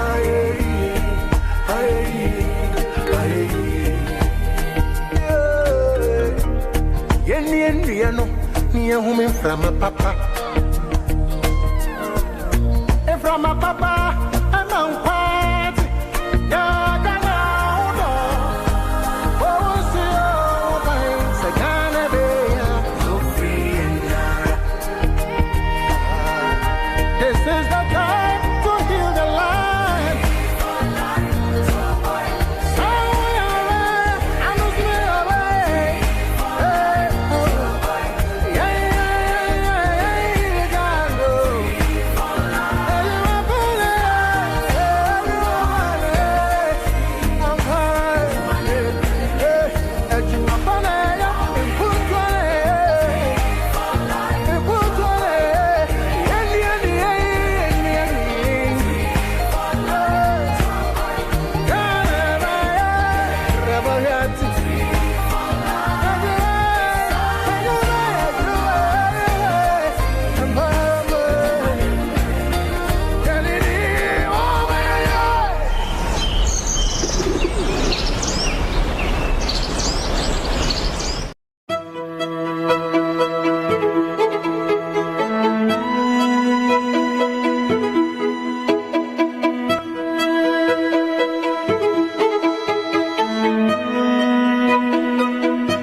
Good evening, Ghana. This is another edition of the interview on WoezorTV. My name is Godfrey Amafu. Tonight, be my super guest as we bring you another insightful conversation. Tonight, we are looking or sitting with stalwarts of the National Democratic Congress. So he is going to talk about the government performance and other matters in the country. It's going to be an insightful conversation, one that you will enjoy. My name is Godfrey Amafu. But then if you have any requests for any shirts for any occasion, let me tell you that you need to check out Manya Clothing. Manya Clothing is in Tema Community 1. And then you can also check them on all their social media handles. They will get you any beautiful dress that you want for any of your occasions. And so check out on them. They will get you proper dresses for any of your events. Manya Clothing, in fact, quality fabrics, beautiful dress. That's what I'm wearing at the moment. Whether top and down, anything, just contact them on 0549107541, 0549107541. Manya Clothing, super proud of them. You will be super proud of them if you contact them. And one thing is that even if you call them, just tell them that you hear of them on WoezorTV, and probably they will smile at you, give you some beautiful discount that probably you will enjoy. And so just check out them. You know, this time around it is the local fabric. So if you are not wearing some, we are saying goodbye to the tie and then the suit and all that. Just get yourself something beautiful you can be proud of, that you can also present it at any event. Manya Clothing is the name. The clothing is KLODDIN. Manya Clothing, MANYE. Manya. And so call them 0549107541 and get the best of dresses that you want for any occasion. Let's go for the break. When we return, I'll introduce my guest to you. He's ready for us to have this conversation for tonight's edition on WoezorTV. I'm Godfrey Amwafo.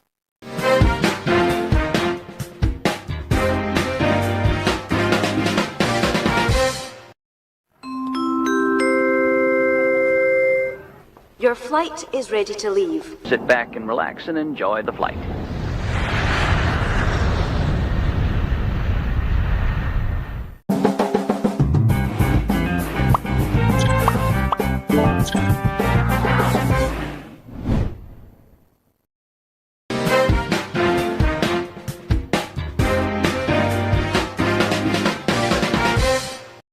All right, welcome back, Ghana. This is the interview. My name is Godfrey Amwafo. Like I said earlier in the intro, tonight we are talking to a stalwart of the NDC. He's popular. In fact, before I mention his name, let me give you some portfolio about him, some key offices that this man occupied before what we are about to talk come to play. Now, he was a member of parliament for Ododo constituency. Ododo constituency from 2018 to 2025. He served 3 consecutive terms representing the constituency in Accra. Now, he was also Minister for Youth and Sports from 2015 to 2017.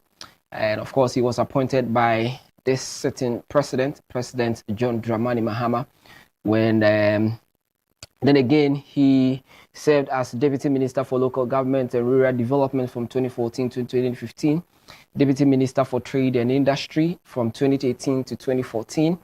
Then he became a Special Aide and Director of Operations at the Presidency. Then again, he served as the National Coordinator for the District Road Improvement Program, which is the DRIP 2025 to 2026. I guess you know the man that I'm talking about this evening. He is in the studios with me, well put together, and he is the man I'm going to introduce to you, Edwin Nilante Vanderpoy. Good evening, sir. Is there anything that I left from what I said before this? Is there anything I left? Well, the most important one for me is the fact that I was a ward secretary at the foundation stages of the NDC in 1992. A world secretary? Ward secretary. What does that mean? Yeah, you know, the party structures are said that you have the branches, we have the ward, and then we have the constituency. Okay. So a ward is where all branches within a particular electoral area are coordinated. And I was the secretary of the ward in 92 to 96.